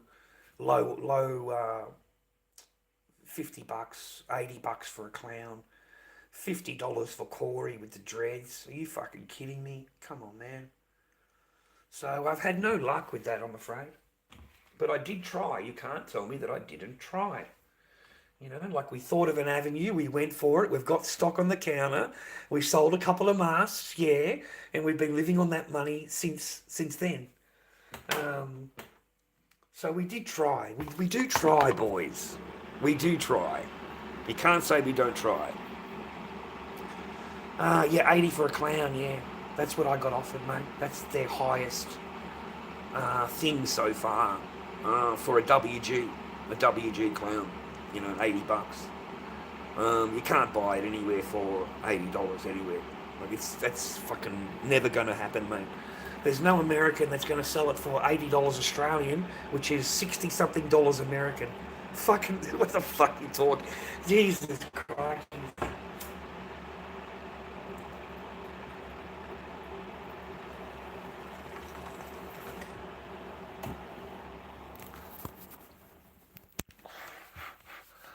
That's for that one, mate.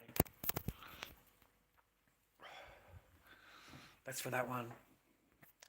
80 bucks. That's what they offer. 80 bucks for my WGs. An absolute crime. An absolute crime, mate. An offence, really. Just taking the piss out of you, bro. That's all. Just taking the piss out of you. Yeah, and I was offered, I didn't even put the Corey up. But the band, $50, they offered 60 bucks for the bandage clown, $50 for the Corey with the dreads, 50 fucking dollars, mate. And the one with the curly hair on the floor over there, they offered fucking $80 for that too. So yeah, I've had no luck with the masks, mate. That's just the truth. No luck at all with the masks. No. And I don't last on TikTok, mate. I never get through on TikTok. I fucking get banned and muted so quick, it's a joke. They had me for 3 months, man. They got me banned for 3 fucking months. I've got an agency, and the agency helped me. But they had me banned for 3 months. Yeah. 3-month ban. For masks. For showing masks. Dangerous behaviour. They regard it as dangerous behaviour. Alright, so everybody's left my chat. You've all gone. This is the lowest that I've ever had in the chat. Well, okay. It's time for me to go then, eh? Thanks for your time. Thanks for keeping me company. I appreciate you. And thanks for fucking off on me. I really appreciate you too. lorddobbyking at gmail.com is my PayPal. Thank you for your time. We'll see you another day.